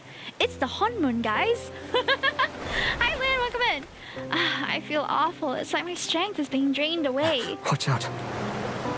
The increasingly violent currents strike our boat. The river's surface discards its serenity and transforms into a massive whirlpool. At that moment, I'm like a seed. I'm plunged into darkness unknown to all. Thank you for the stretch. Thank you. Ooh. When I open my eyes again, I find myself curled up in a warm embrace. Our capsized wooden boat somehow glides smoothly along the riverbed. Mist reminiscent of a veil accompanies us. I can hear the rapids and foam washing over sharp reefs, but I can't see the dangerous shallows. On the other side of the river, Cinder's foul shores fade from view, and despite being underwater, I can feel moist air. The current gradually calms. Our boat continues to move along the dark underwater passage for a long time before finally hitting a shallow bank. Thank you for the stretch. Thank you. Oh. Xavier steps onto the shore first, then he turns to help me stand. Careful now. If you fall in, you won't be able to float back up. Oh, okay, I'll be careful. Despite the fact that the water here barely reaches my ankles, the cave before us seems endless. Strange, tiny particles of light float in the air. Warm and bright, they feel oddly familiar. I can almost believe this energy was once a part of me. A profound realization washes over me. Perhaps this is the sacred path of pilgrimage, the road that returns to Philos. Oh, maybe. Will we get to see it? I don't know. The archives of the Order of Babel's monastery had records of certain Philosian legends. It spoke of a mysterious cave that was connected to the center of the planet. Could this be the cave? You have quite the imagination. The sound of flowing water gradually fades behind us as we enter deeper. The further we go, the more scenery unfolds before us. Look at these light particles. They keep increasing in number and brightness. Perchance, the pilgrims who disappeared found themselves in this place. As the words leave my lips, an enormous monstrous skeleton appears. Bodies lie on the shore, thus frozen in the position they were in for their final moments. These monsters... They're wanderers. Ah. These creatures once roamed Philos before it was destroyed. The gleam of a blade flashes and the bone-white remains dissolve into energy particles before dissipating. They were devoured by those monsters before they could escape. Oh. You know something, yet you're unwilling to share it. He remains silent before turning away, his cloak billows out behind him. If we could actually return to Philos, what will you do, aside from finding your name? I haven't thought about it yet. Is there anything you'd like me to do for you? Should I meet with someone on your behalf? No. The path split in two, and for some reason I can sense the energy emanating from deep within the cave. I take his hand and keep walking. We need to discuss a certain matter. When I return to Philos and rebuild it, I promise to fairly evaluate your merits and shortcomings. I'll start with revising the historical texts. The historians abandoned their duties and wrote pure fantasies. And then... I'll traverse the starry seas and visit every other planet, and traveling bards sing of in their songs. I'll be like those specks of light. They emit a faint glow, yet they can drift to distant places. That sounds wonderful.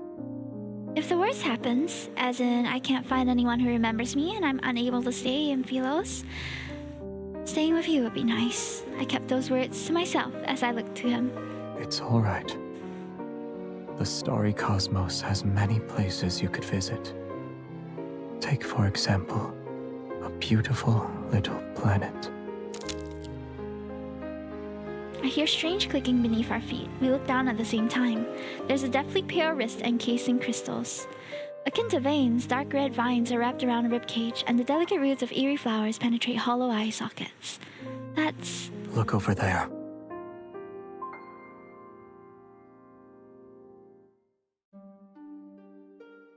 In the distance, a twisted tree looms. It isn't a real tree, but one formed by countless crystallized skeletons. They're stacked and entangled with one another. Their twisted forms are similar, for they step on those beneath them in futile attempt to reach for something else on high. Thin vines ensnare the crystallized remains. Together they form a thick, trunk-like structure that's deeply embedded in the planet. That's... 1,000 horrified thoughts flood my mind. This is the Tree of Life. It's a tree made from corpses. I've never seen these people before, yet I recognize their clothing as garments that belong to Philos. Each and every one of their expressions are filled with despair and terror. They're like souls in the depths of hell who are seeking salvation. Were these Philosians trapped here? Why? Philos is an artificial planet. He suddenly speaks. Oh, we're getting lore dropped, guys. Their pretense of eternity depends on an energy source called a protocore. Protocore? Familiarity washes over me again, and for some reason, a sadness surfaces. The planet found itself on the verge of collapse after its energy was depleted. However, the most scholarly elder in the royal capital had a solution. The royal family discovered an uninhabited area with a chaotic protofield in Starfall Forest. It was located in the southern region of the planet. Okay. Deep within that forest is a cave. It leads directly to the heart of the planet. So long as humans were thrown into that cave, the planet's energy would never be depleted. That's crazy. Like the people who thought this system was justified, the planet possessed an insatiable greed. He looks at those crystals that can no longer be called human. They're the victims who were used as fuel. Did anyone escape and live to tell the tale? I look at Xavier, but I already know the answer in my heart. No. He starts walking again, moving past the tree as he continues forward. Those who defied orders and went to investigate disappeared after entering the cave. The number of sacrifices required inevitably increased. No one would willingly sacrifice themselves for a planet unless there was a good reason. Thus, the royal family came up with a plan to cover up their crimes. They no longer kept the sacrifices secret. They used honor to disguise it and called it a pilgrimage to maintain a false eternity. They needed to weave lies, one after another. Oh dear. Every member of the royal family had to bear the burden of perpetuating these lies. You were the one who ended it? He shakes his head. Ironically, the one who did that wasn't even remembered. Although our surroundings are quiet, I can almost hear everyone's desperate cries for help as they face death. Now you know the truth. Do you still consider Philos your homeland? Chosen one, my lady! Oh. The footsteps falter. I look down and I'm greeted by eyes filled with absolute terror. That outfit, he's a pilgrim from that day. Tiny crystals, seemingly alive, spread from the youth's palm. The pilgrimage is a lie, or a source of nourishment for the cinders. The waters, they grow without end. Only then will it reveal the true path. You are the last one it needs, my lady. You can lead us back to Philos, yes? My lady? He kneels before us and presses his forehead to the ground. Why won't you save us? You traitor! Watch out. Oh. Xavier wraps his arm around my waist and pulls me back. His sword draws a black and golden arc. It rushes forward and slices the figure's waist. The pilgrim, who's transformed into a wanderer, falls to his knees. He prostrates towards the tree as if he's worshipping it. The crisis had passed and the lie behind the pilgrimage was exposed, yet I know that we can never return to Philos. So this happened while on Philos too, huh? After we return, we seemingly have an unspoken agreement to not discuss the path of the pilgrimage. All those memories of Philos are nothing more than obsessions about past illusions. Was I one of those sacrifices? And if I was necessary, then no one remembered me. Yet after learning all this, I surprisingly find myself at ease. Have you thought about your plans for the future? I'll stay here for now. Tomorrow's problems can wait until tomorrow. At least, I'm free at the moment.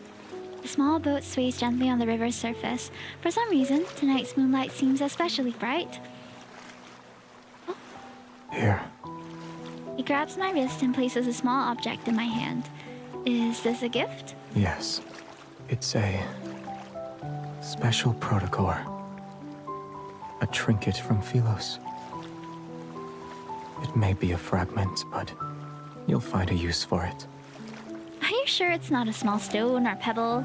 Ah, you're trying to make me feel better. You can see it like that if you like. Oops. Alright, this shiny pebble is mine now. Although I want his flowers more, this is the first gift he's given me. I've decided to accept the rock after mulling it over. Our first gift! I lie down on the bottom of the boat and recall a similar tranquility had accompanied us on our first boat ride. Back then, I accidentally touched his reflection and saw his past. I tried again at a later date, but I failed. An impulse to try again takes a hold of me. The moon rises light, pierces the slender tree trunks and illuminates his reflection on the water's surface. When he isn't looking, I touch his reflection in the river. Oop. Yay! Recollection time! What do you remember now? This time, I saw him standing with his back to me, surrounded by an endless sea of flowers. As darkness gradually covers the land and stars fill the sky, he places a cluster of light blue flowers before his tombstone. This is a beautiful place, and I've always wanted to bring you here. But I never had the chance. I couldn't find you, and I didn't know if you'd like the scenery here. I'm sorry. Oh, Xavier. His voice softens as his fingers slowly trace over the engraved text on the tombstone. The first queen of Philos, her name shines quietly like the stars. Everlasting it shall never fade. The name I've long forgotten comes flooding back. The forgotten queen was me this entire time.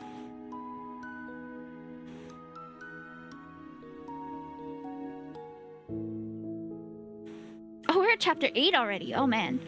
I've just been reading and reading. I'm so like immersed right now. I seemingly grasp the crucial thread as forgotten memories begin to surface. Xavier is the king who succeeded me after I disappeared. The truth is right before my eyes. This place isn't so different from Philos, or rather, places where humans exist are very similar to one another. But if I've been in the heart of the planet for years, then what did Xavier experience? Why is he even here?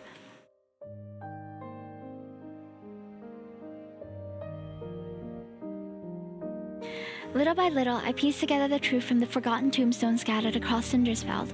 The story continues. While I was gone, my knight traversed the starry seas. My knight put on that dust-covered crown. My knight became their king. It's the most magnificent coronation ceremony in the entire history of Philos.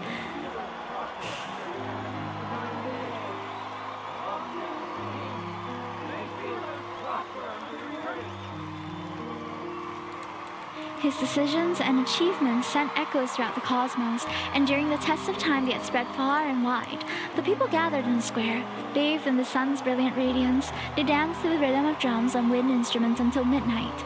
Only when the radiant moon hung high, its light making the city walls the color of bones, did he finally leave the courtyard.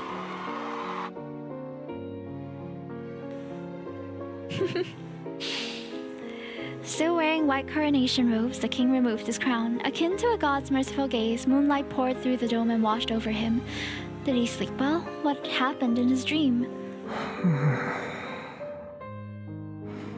I miss you so much. Oh, Xavier. After that, my knight picked up his sword. Monsters and rebels fell one after another to his blade. A new world order was established. Following centuries of war and chaos, Philos was ushered in a dreamy golden age. They adored and praised him. The ballads spoke of his wisdom and brilliance. All knights swore their loyalty to him. He was given the title Sentinel of the Stars. Yet in the end, they stormed his castle and held swords to his throat. Knowledge was lost, the world order crumbled, and war raged endlessly. He sat on his throne as a prisoner. Alone, he bore the weight of his crown. This was the downfall of Philos and the story of his life.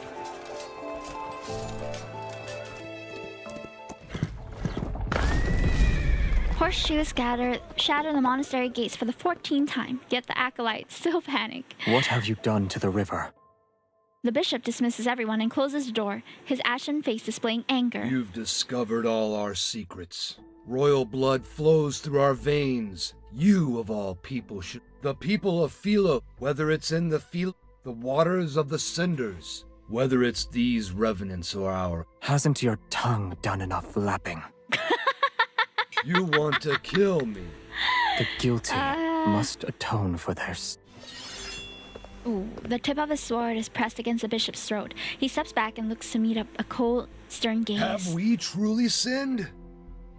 Those moronic subjects were asleep.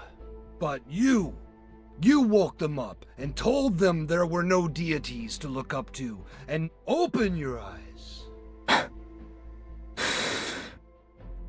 The planet can die.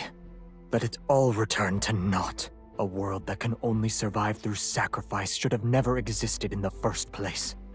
Exactly. You can't bear to see her die again. That queen you failed to protect. What are you trying to save in the first place? The place is in ruins now. Why not we relocate or something? There are other options, you know, guys, like... Her heart nourishes those poor revenants in the river. If we throw her into the cinders before the last full moon, so many have already been sacrificed.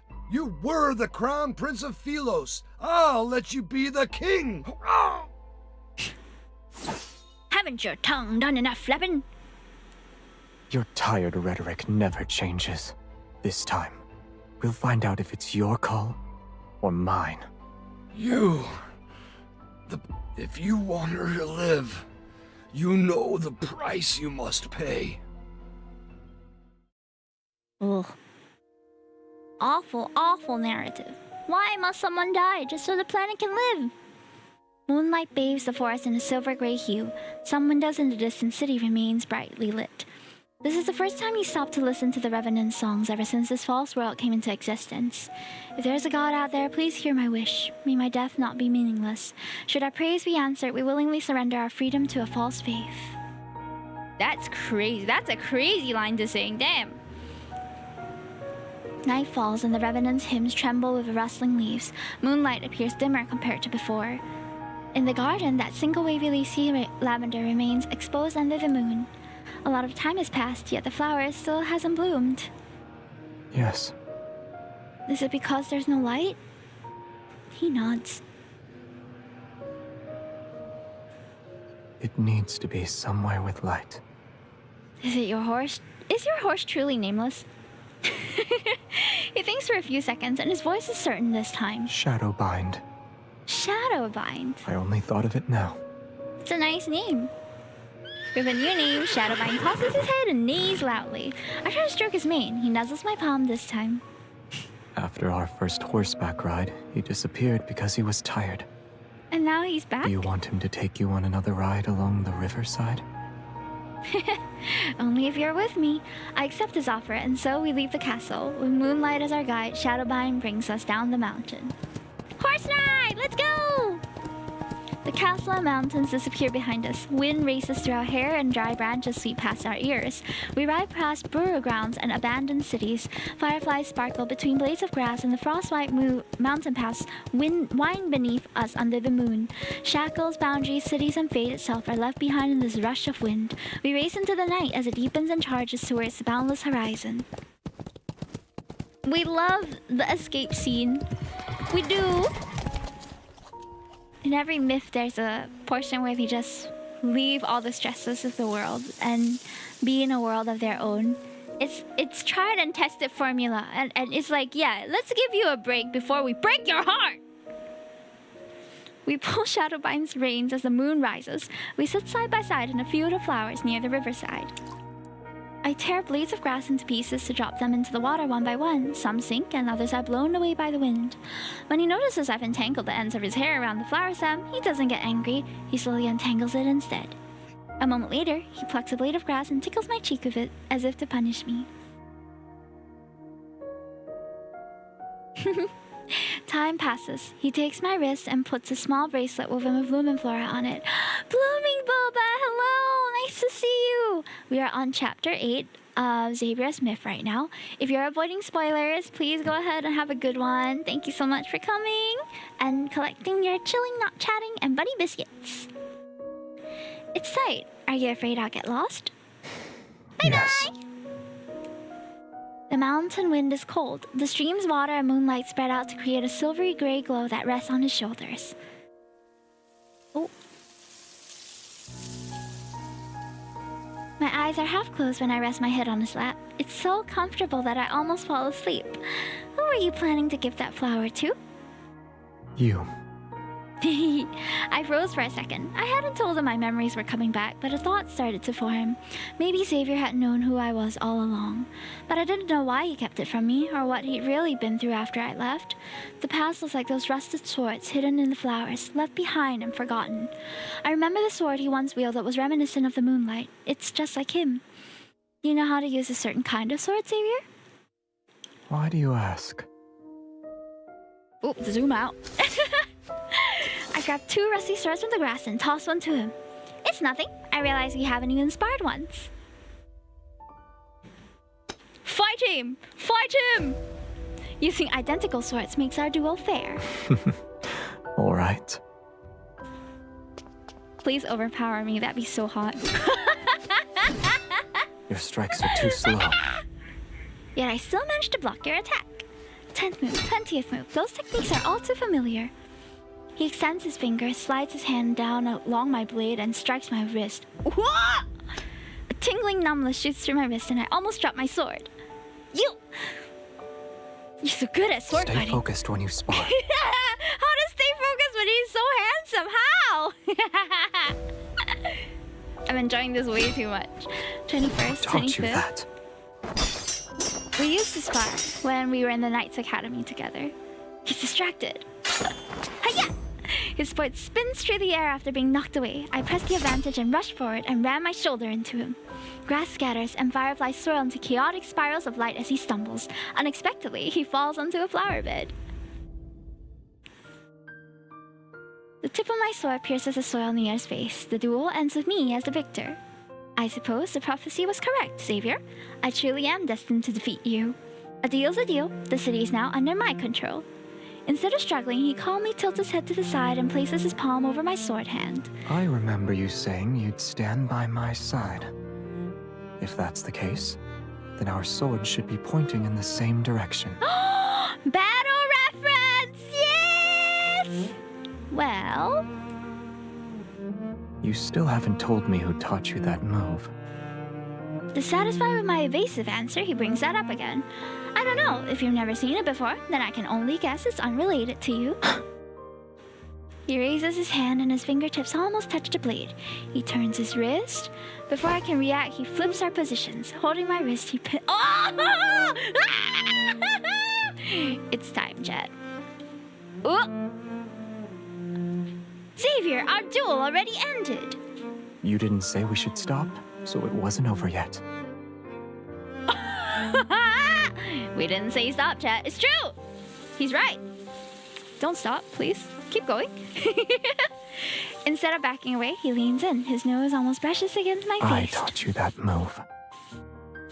You said our swords should be pointing in the same direction. I also said that soft-hearted individuals cannot become a ruler. I should have gotten all out. Can I claim my prize now? I pushed him away. I'm about to stand when a kiss suddenly lands on my forehead. Yay! Oop. You'll hit me if I do that? I'll do it more often then. I won't fight back.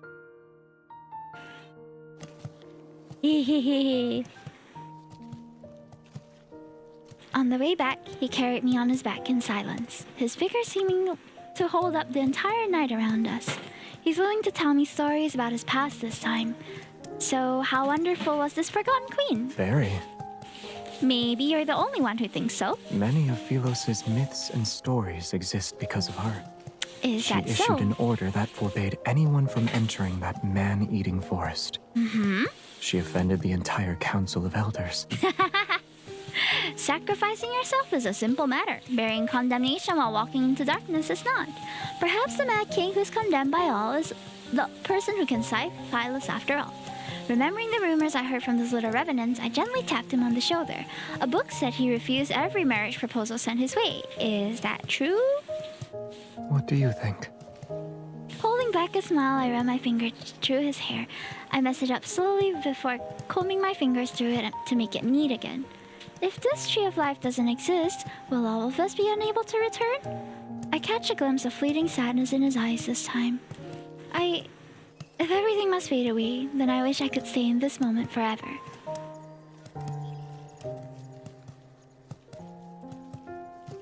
We return to my room after walking through the moonlit corridor.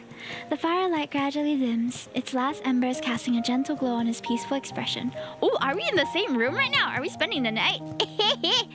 I'm down for that. He leans down and kisses my forehead once more. Don't overthink it. Rest. You'll feel better soon enough. What if I don't want to rest? And when you open your eyes, you might realize this was all just a dream. My eyelids feel as heavy as lead. I'm sleepy, yet why isn't Xavier going to bed? Has he never felt exhaustion before? Good night. I'll see you tomorrow. Yes. We'll see each other tomorrow. Aww. I recognized you the moment I saw you. When you return to Philos and see I'm not there, will you be angry that I deceived you again? Don't ghost me! There's a spaceship docked at the northern edge of Starfall Forest. It should still be working. Coordinates have already been inputted into the navigation system. You can leave if you want. It'll take you to that beautiful little planet. I don't want to go anywhere without you, dude. No way! Stop! Can can fate stop pulling us apart, please?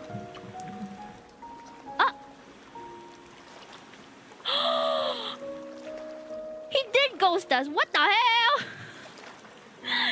When I wake up again, I feel a boat swaying beneath me. I'm alone. No! An elderly ferryman sits at the stern. There's a dull ache in my heart and my memory is a blur. I don't know who I am or where I came from. I look around, the river, cave, rocky shores. Everything is unfamiliar to me. Where am I? Who are you? I look at the ferryman. I feel like I know him, but I can't remember who he is. Once you cross the boundary between life and death, the rest of the journey is yours to walk alone. That doesn't tell me who you are, man! For some reason, I'm clutching an oddly shaped fragment. It emits a faint glow in response to the energy flowing from my heart. The boat enters a narrow cave passage. The sound of water droplets echoes and strikes my ears. Before long, the boat gently runs aground. It rests at the shore before a hazy halo of light. Everything is immersed in the soft, gentle radiance. Motionless, I stand where I am. I cannot suppress the feeling that the one behind the light lies an invisible force. It's drawing me in. The faint sound of the wind approaches from a distance, as if it's coming from the entrance to another world. When my palm touches the light, a blinding radiance surges like a tide to engulf me.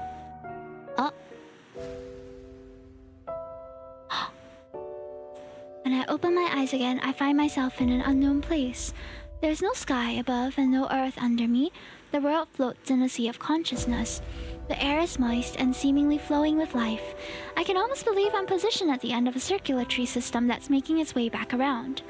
What is that? Countless fine veins of light extend from a main trunk, their rhythmic flow resembling the breathing of a large organism. It's a beautiful, enormous tree. Go a little further ahead, and you can return to where everything began. Who are you? Our fates are similar, and yet they are different. I sensed your presence when you entered the heart of the planet.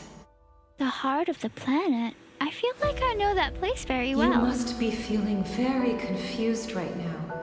Yeah. Wherever there is light, the shadow must follow, and together they'll coexist. Likewise, Cindersfell is the shadow of Philos. It is also a failed possibility that continues to expand. So Cindersfell is heading towards destruction too? Why am I here then? Just like how you saved Philos, you possess the power to save the city of Revenants. Old memories wash over me. I sat on the throne and waited for a long, long time, but my knight never returned to me. They told me the only way to save this planet is for me to walk into the heart of the planet. But if I willingly became nourishment for Philos, then why do I still feel pain and loneliness? Was I not prepared for the sacrifice? Was I waiting for someone to find me? But this time, I refuse to repeat the same mistake. I refuse to be Philos' salvation, and I refuse to be everyone's hope. The Chosen One is nothing more than a tool for selfish people who want to keep their immortality.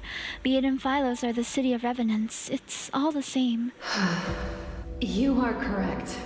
Philos' destruction cannot be prevented. There was once a king. When he was still a knight, he reached the same conclusion. To truly save those trapped in eternity, one must return to the correct divergence point and create new possibilities. Are you saying we could have a happy ending after all? Because if you are, I'm looking forward to it in myth number 4. I'm so done! I've cried so many tears over this game. Please give us a happy ending for once. The current Cindersfell is but a false branch. It's a tributary destined to run dry. Are you talking about going back in time? When is the correct divergence point? She lets out a soft sigh. The two of you chose different methods to save the planet. Neither was right nor wrong. But salvation should never be achieved through sacrifice. You are the most sensible tree I've ever talked to. That's what I've been saying. The path of backtracking is dangerous. Success is far from guaranteed. Ah, that's where the backtrackers were formed. Okay, I'm piecing it together now.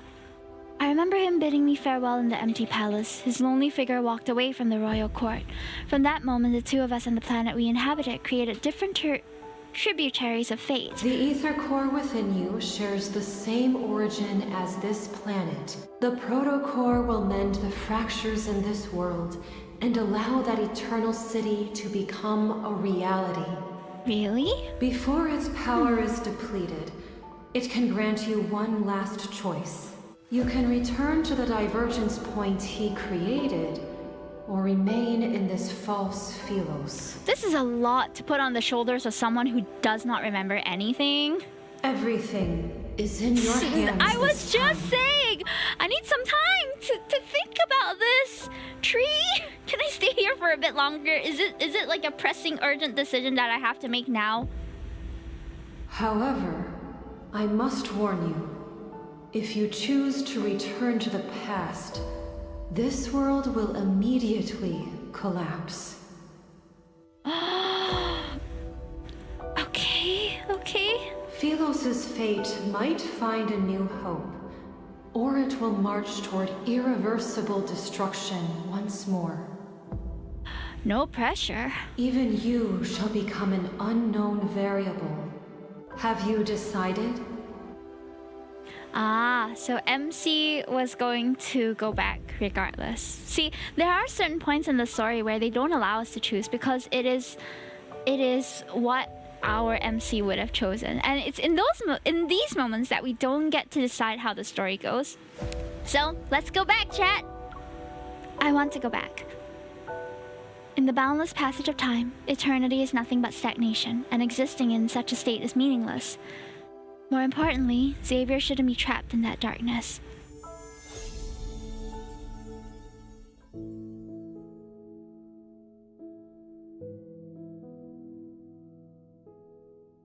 The light fades, and I feel my body becoming solid again as I return to the entrance of the cave. I come to my senses and look at my hands. They're gradually becoming transparent. Does that mean this world is collapsing? The ferryman waits silently at the cave entrance. Only when he sees me emerge does he smile. Go. You've made your decision, and I'm certain it's the best one. Teacher? Oh, was he our Knight's Academy teacher? Oh, no wonder his motto was a bit more familiar. But now, as a ferryman, I just thought he was like a regular ferryman. That makes sense. Oh, I'll miss you, old friend. My dear child, I have always been proud of you. Oh, and you've been through so much. As your teacher, I owe you an apology. I stare at the old man's familiar face, yet I can't remember who he is. He says nothing else. He hugs me before giving me his oar. Wait! He doesn't stop, nor does he look back. When he walks into the river, the waters lap the shore and wash away his last footprints. Oh. Okay. The small boat rocks back and forth as it sails along the inky black river. Acting as my guide, the glowing orb of light that was hanging from the bow vanishes once the boat docks. Shadowbine anxiously paces back and forth, and my cat just... Hold on. She stepped on my iPad. He calls out to me when he spots me. Hello? Are you going to take me to him? Shadowbine stomps his hooves before galloping off with me on his back. We're heading to Cinder's Belt. In these final moments, I must be by his side. No matter what happens, we'll stand together.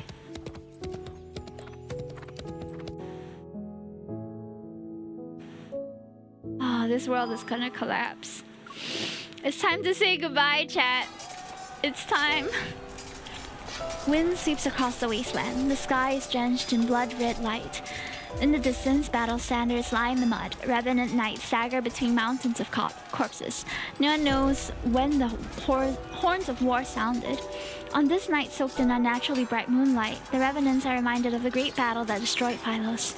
The king who destroyed Philos is the sinner who destroyed eternity. You decided to face me alone. Shall we make a bet? All survivors of Philos... They drag their stumbling feet as they approach the city walls step by step. Broken arrows and spears lie scattered on the ground. Meanwhile, he's encircled by thousands of revenants. Countless spears are thrust toward him. Countless blades slash him. The revenants have been consumed by their hatred and despair for too long. They needed a living sacrifice to pay the debt they owed to the dead. Yet Cinder's Fowl was never meant to exist. It doesn't belong to the living or the dead. The light blade that once protected the kingdom has transformed into the dark blade that slays the dead. Before its collapse, he entrusted the protocol to me along with Philos' last chance of survival. From that moment, I was the only person who could access the divergent point and return to Philos.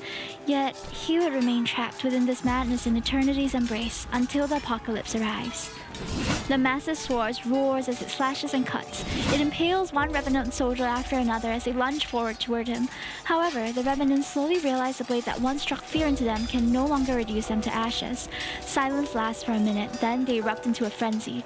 That sword is no longer the arbiter of death. They cannot be destroyed. There's no need to be afraid. They celebrate, they howl, they surge like a wave towards the lone figure who stands with a sword. Xavier! He turns his head, his gaze passing the flame and smoke of battle. When we make eye contact, surprise appears on his face. How did you... Why did you think I'd go somewhere without you? I spur Shadowvine through the revenant horde. Without any hesitation, I charge toward him. As our paths intersect, I lean down and grab his wrist. I pull him up behind me in one swift motion. Oh! Whoa! I'm the one holding his hand this time. As our powers resonate, light swiftly coalesces and forms into a blade. Streams of light wind along the back of the blade. Power surges and boils between our palms. Before the revenants can lunge towards us, I grab his hand. Together, we raise the sword once more. The two swords of the stars were always meant to point in the same direction.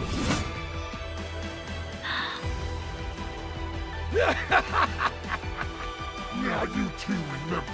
Oh. You can die together. Oh, they're transforming all of them. Doesn't need traitors.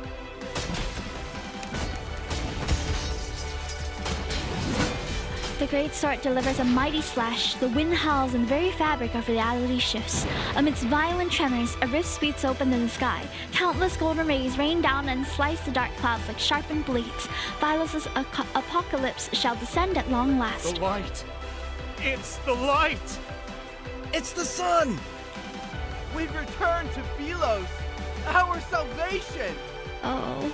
The sunlight is akin to a torrential downpour after a long drought. Delirious with joy, the revenants raise their hands and race towards a small hill formed by piles of armor. They're desperate to be the first one to touch the light. Yet, it's so dazzling and brilliant that it's almost impossible to look at. The revenants are forced to close their eyes. The black armor covering their bodies starts to crack. It happens once, but then there's another crack and a third. Crystals rapidly spread across the skin that's touched by the light. They raise their shoulders, chest, and arms. Oh no. They're all turning into... It burns! Oh. Monster. No! Is this the price they have to pay? Their fate that's forged from lies, a pilgrimage built upon flesh and blood, all of it leads to an even more absurd death. The overwhelming flood of light knocks them down and breaks them.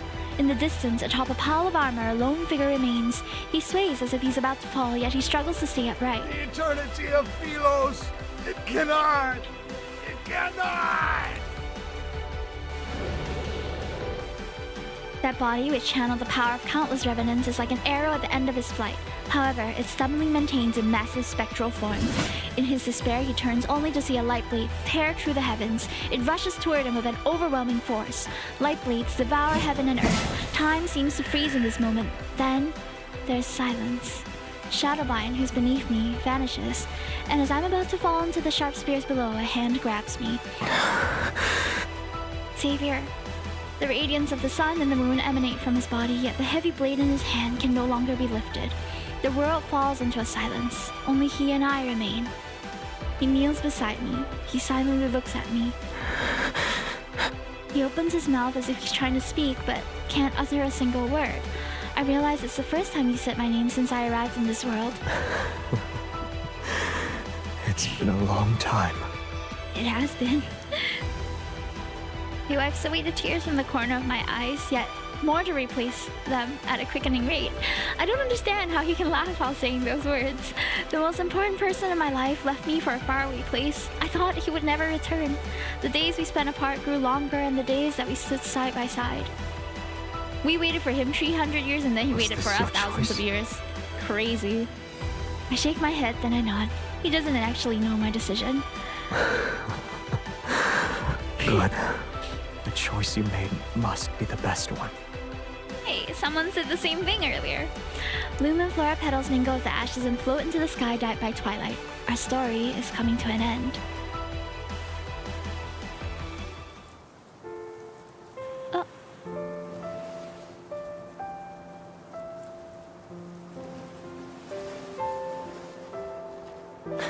You said my shoulder was cold and a hard pillow, and yet you slept for so long. Do you like this one? What's that? I do like it, but... On guard! Hiya! You have a unique way of showing affection. I'm just testing how it feels in the moment.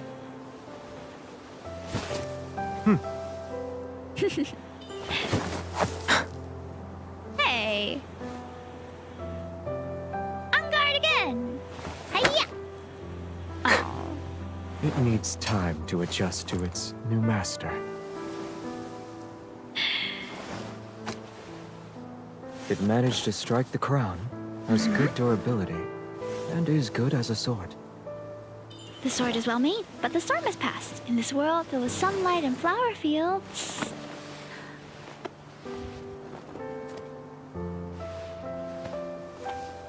We don't need it. Yeah. Looks like you've been enchanted. You miss it already? Of course not.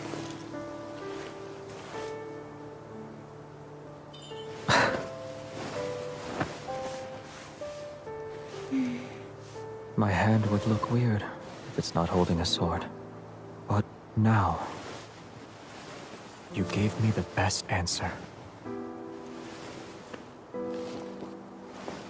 Wow. It looks like a little bird's tail. The sunlight and flowers are too peaceful. We could use a lively friend.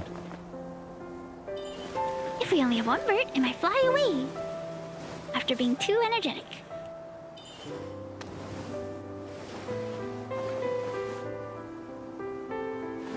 There you go. Cheep, cheep, cheep, cheep, cheep, cheep, cheep. When there's two of them, they'll be attached to one another. Once they're used to caring for each other, they'll never be apart. Oh. Oh wait, they used my character's hair color actually. I haven't seen her blonde. Oh. I didn't know that that transition would be in here. I thought it was just part of the trailer. That was abrupt. Now I'm sad. No! I guess we were just reminiscing, but the world is falling apart. Oh. Oh, we still have the flowers. Your face is so cold. The sun is coming out. We won't be cold for much longer.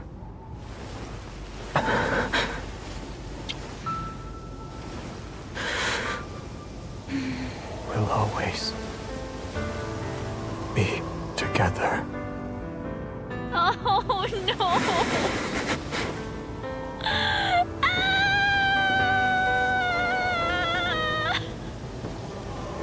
Bro! Oh.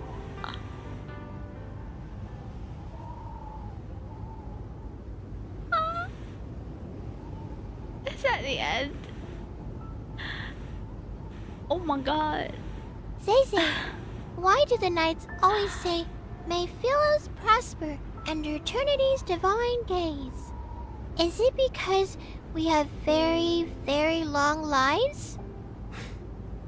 In Philos' oldest historical records, eternity doesn't refer to one's lifespan, but rather the stories of humanity.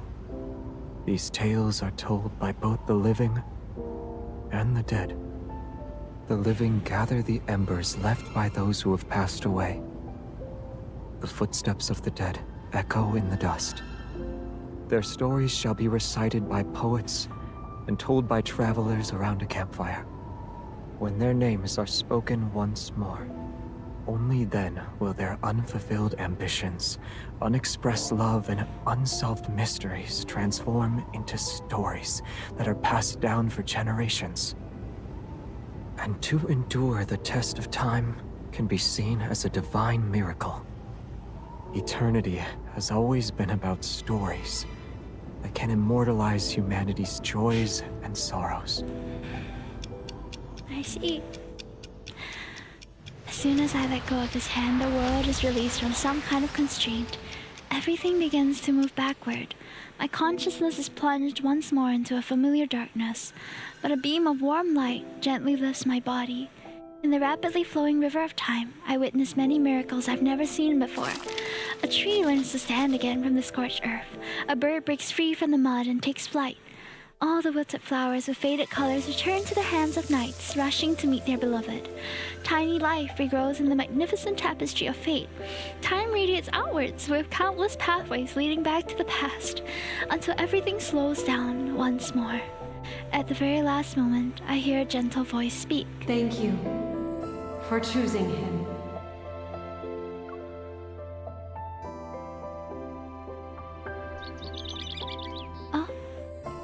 Royal Capitol lawn in spring. Outside the castle, the sky is clear and the air is crisp. The surrounding landscape sits in silence. The skylark's song drifts down from above. This day is no different from yesterday, just like countless other days that have slipped away in Philos. A small boy kneels among the wildflowers. He struggles to lift the sword that's taller than himself. You had a selection of weapons presented before you. Why did you choose the sword? It suits me. Young Xavier's voice! He sounds like such a brat. I love it. Philos' royal family had always upheld a tradition of holding marital prowess. Martial prowess, sorry, marital prowess! I was way too... I'm way too eager to marry this man. Throughout all his training, he showed a strong aptitude for swordsmanship. It's as if he was born with those nimble, graceful techniques already ingrained in his heart. In less than a month, he surpassed the older students who were training for a year. They say that once a knight takes the sword, they must shoulder the responsibility of protecting Philos. She slightly bends down and looks at the child's somewhat bewildered eyes. She smiles while stroking his wind-tousled hair. Is that the kind of person you want to be? He follows his mother's gaze towards the corridor. It's lined with shining golden portraits of past Philosian kings. Should I? Predetermined answers aren't what makes us human. It's about embarking on a journey to find answers, even when you already know them. His mom sounds really nice. And even I don't know nurturing. what kind of person you should become. Where can I find that answer? She holds his hand for a moment, then she lets go and leans down to straighten his wind-ruffled collar. Gauge the paths you've walked, the people you've met, and the very depths of your heart. The farther you travel on your journey, the closer you are to that answer. The young boy nods. He sort of understands. When that time comes, will I know why I'm supposed to wield a sword? Yes. However, a sword is still a weapon. It can and will harm others. Knights wield swords for their king, and kings wield swords for their country. You shall have peace in your heart only when you wield your sword for the choices you've made of your own free will. Oh.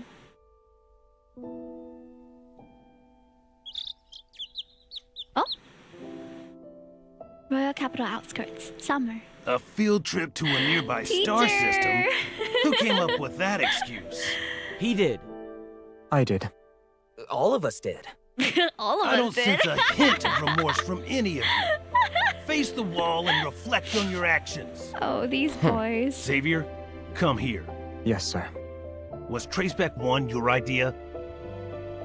That's when they became the backtrackers, right? And that's why... Yes. he couldn't come back to Queen MC on time before she disappeared. He did eventually come back, just not in time to see her again, which The makes us so backtrackers sad. and the secret base under the library were also your doing. Yes. I must have committed terrible sins in my past life. How else could I have ended up teaching self-righteous fools like you? Wanderers have gnawed this planet inside out. It's not your turn yet. Shut your mouth. Isaiah. What he's become is regrettable, but I'm glad Stubborn Jeremiah is still fool. on our side. A kingdom will not capitulate to anyone, not even its crown prince. You will be abandoned by the royal family the moment you turn your back on them. I know what I need to do. I guess Xavier thinks he's some kind of savior. This has nothing to do with you. You're jealous he's the crown prince while you're nothing but a forgotten hooligan from a branch that... Oh my god, they're beefing. They're beefing in this bro group. Oh, I see. Is it because you lost to him today? Matters involving the royal family do not concern you, peasant. You have no Excuse right me? to criticize us. Oh, poor Jeremiah. Why the teacher kinda... You... Bread? All of you are so... Can you put the arguments aside for Soren. once? Oh yes, Or am Soren I was the the only one. one who actually wants to embark on this voyage? Oh wait, Isaiah was his rival. That has gone a bit insane. Soren is the one that became a researcher in the previous chapters, right? Oh, I'm mixing up his friends. I'm sorry. I'm not a very good girlfriend. Nearby, their friends look down with a smile and records the umpteen quarrel among the backtrackers in a knight's handbook. Even when they first settled on the name, they were almost ready to brawl because they thought it wasn't catchy enough.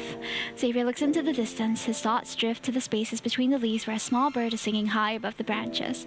He feels as if the river of time that endlessly flows has come to a standstill. The chirping birds, the drifting clouds, and the wind gently rustling treetops seemingly freeze. He turns around and gazes at the green fields at the foot of the distant mountains.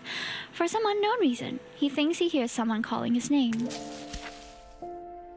Yet under the dappled light shifting through the leaves, there's only one fruit that had fallen. That brat hits too hard. Oh, I almost forgot. I won't tell her about the backtracking. Don't worry. What happens between us doesn't involve you. You... This is what I get for Did you just call me a brat? Excuse me. I mean, I am, but you don't have to call me out like that. There's so many layers to this. Silver cord, autumn. It's time to go. While I was resting in Silvercord, I heard them singing stories about you. You always worry that you aren't doing enough. You always will be. Oh. Oh, we were already on the throne, and now he's our knight. What happens next? Philos, outer space in the east. Traceback 2 is preparing for launch.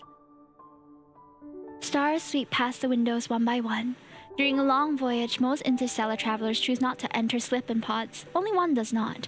Although there are countless moments of lightning streaking across stardust, he sits alone in the cockpit. His thoughts are indiscernible. When passing a beautiful A-star cluster, he doesn't look back. When passing a star that's about to be born, he doesn't look back. When pausing the floating, faintly glowing dust in the cosmos, he still doesn't look back. The spacecraft finally passes through the long, seemingly endless deep space tunnel that's akin to a river that flows forever. It carries him to an unknown destination. But in the universe where time still has an end, he must have gone to where I am. Okay. Well, you bump into a sleeping Xavier. What's this? Oh wow, it's an ornament.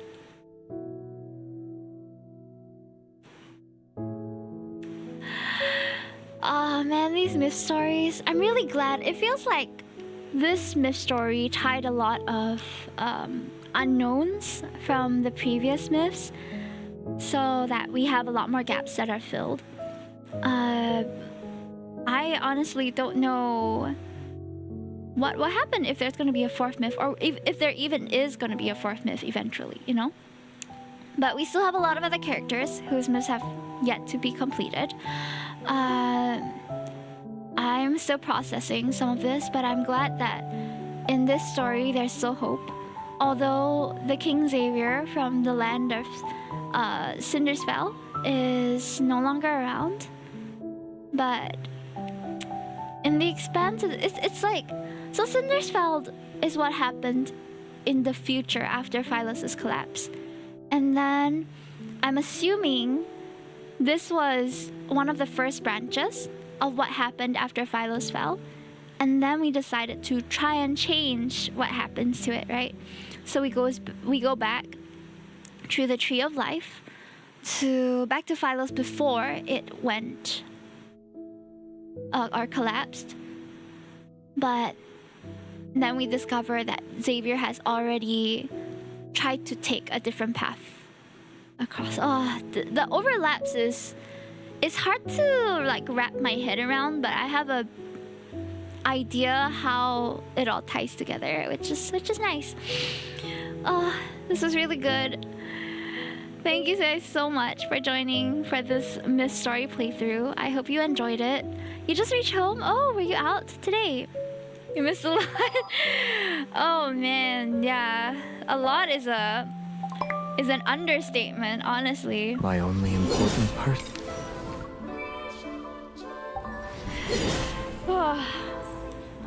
It's really good though. A really, really good story.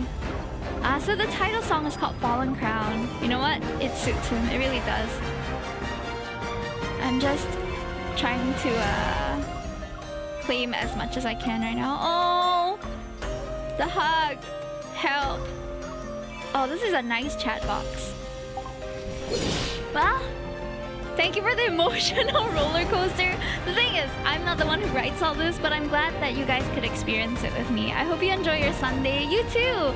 I'm gonna take it to process things and get over this, which probably won't be happening anytime soon. There's gonna be a lot of clips that we have to edit for this as well, but I'm excited to review them and enjoy the sweet, sweet pain all over again. Alrighty. Well, that was Xavier's new Mist Story. I hope you guys enjoyed it. It was so sad. I feel like this one is a bit more hopeful than Raphael's, to be honest. Raphael's one is like, it feels like we're kind of stuck in a loop, you know, where we end up sealing him away for hundreds of years again. But this one feels like, oh, we managed to go back in time. So maybe we'll see Xavier again. And I'm thinking that this ties back to the current timeline too. Like currently, as we are romancing Xavier in Lincoln as his colleague, right? That's the current timeline that's happening.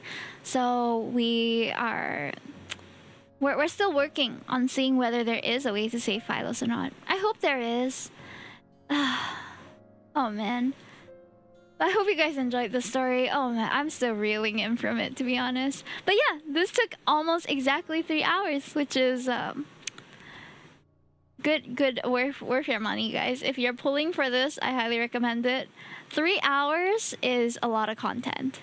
But to be fair, if you're just reading it at like a regular pace without reading out everything, you're probably not gonna take as long. I just read out all of the text, right? So that's why it takes me a bit longer.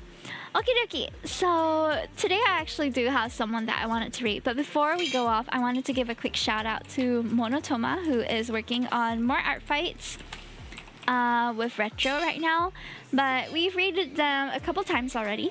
So today we're going to be rating Catateer, which is my group mate.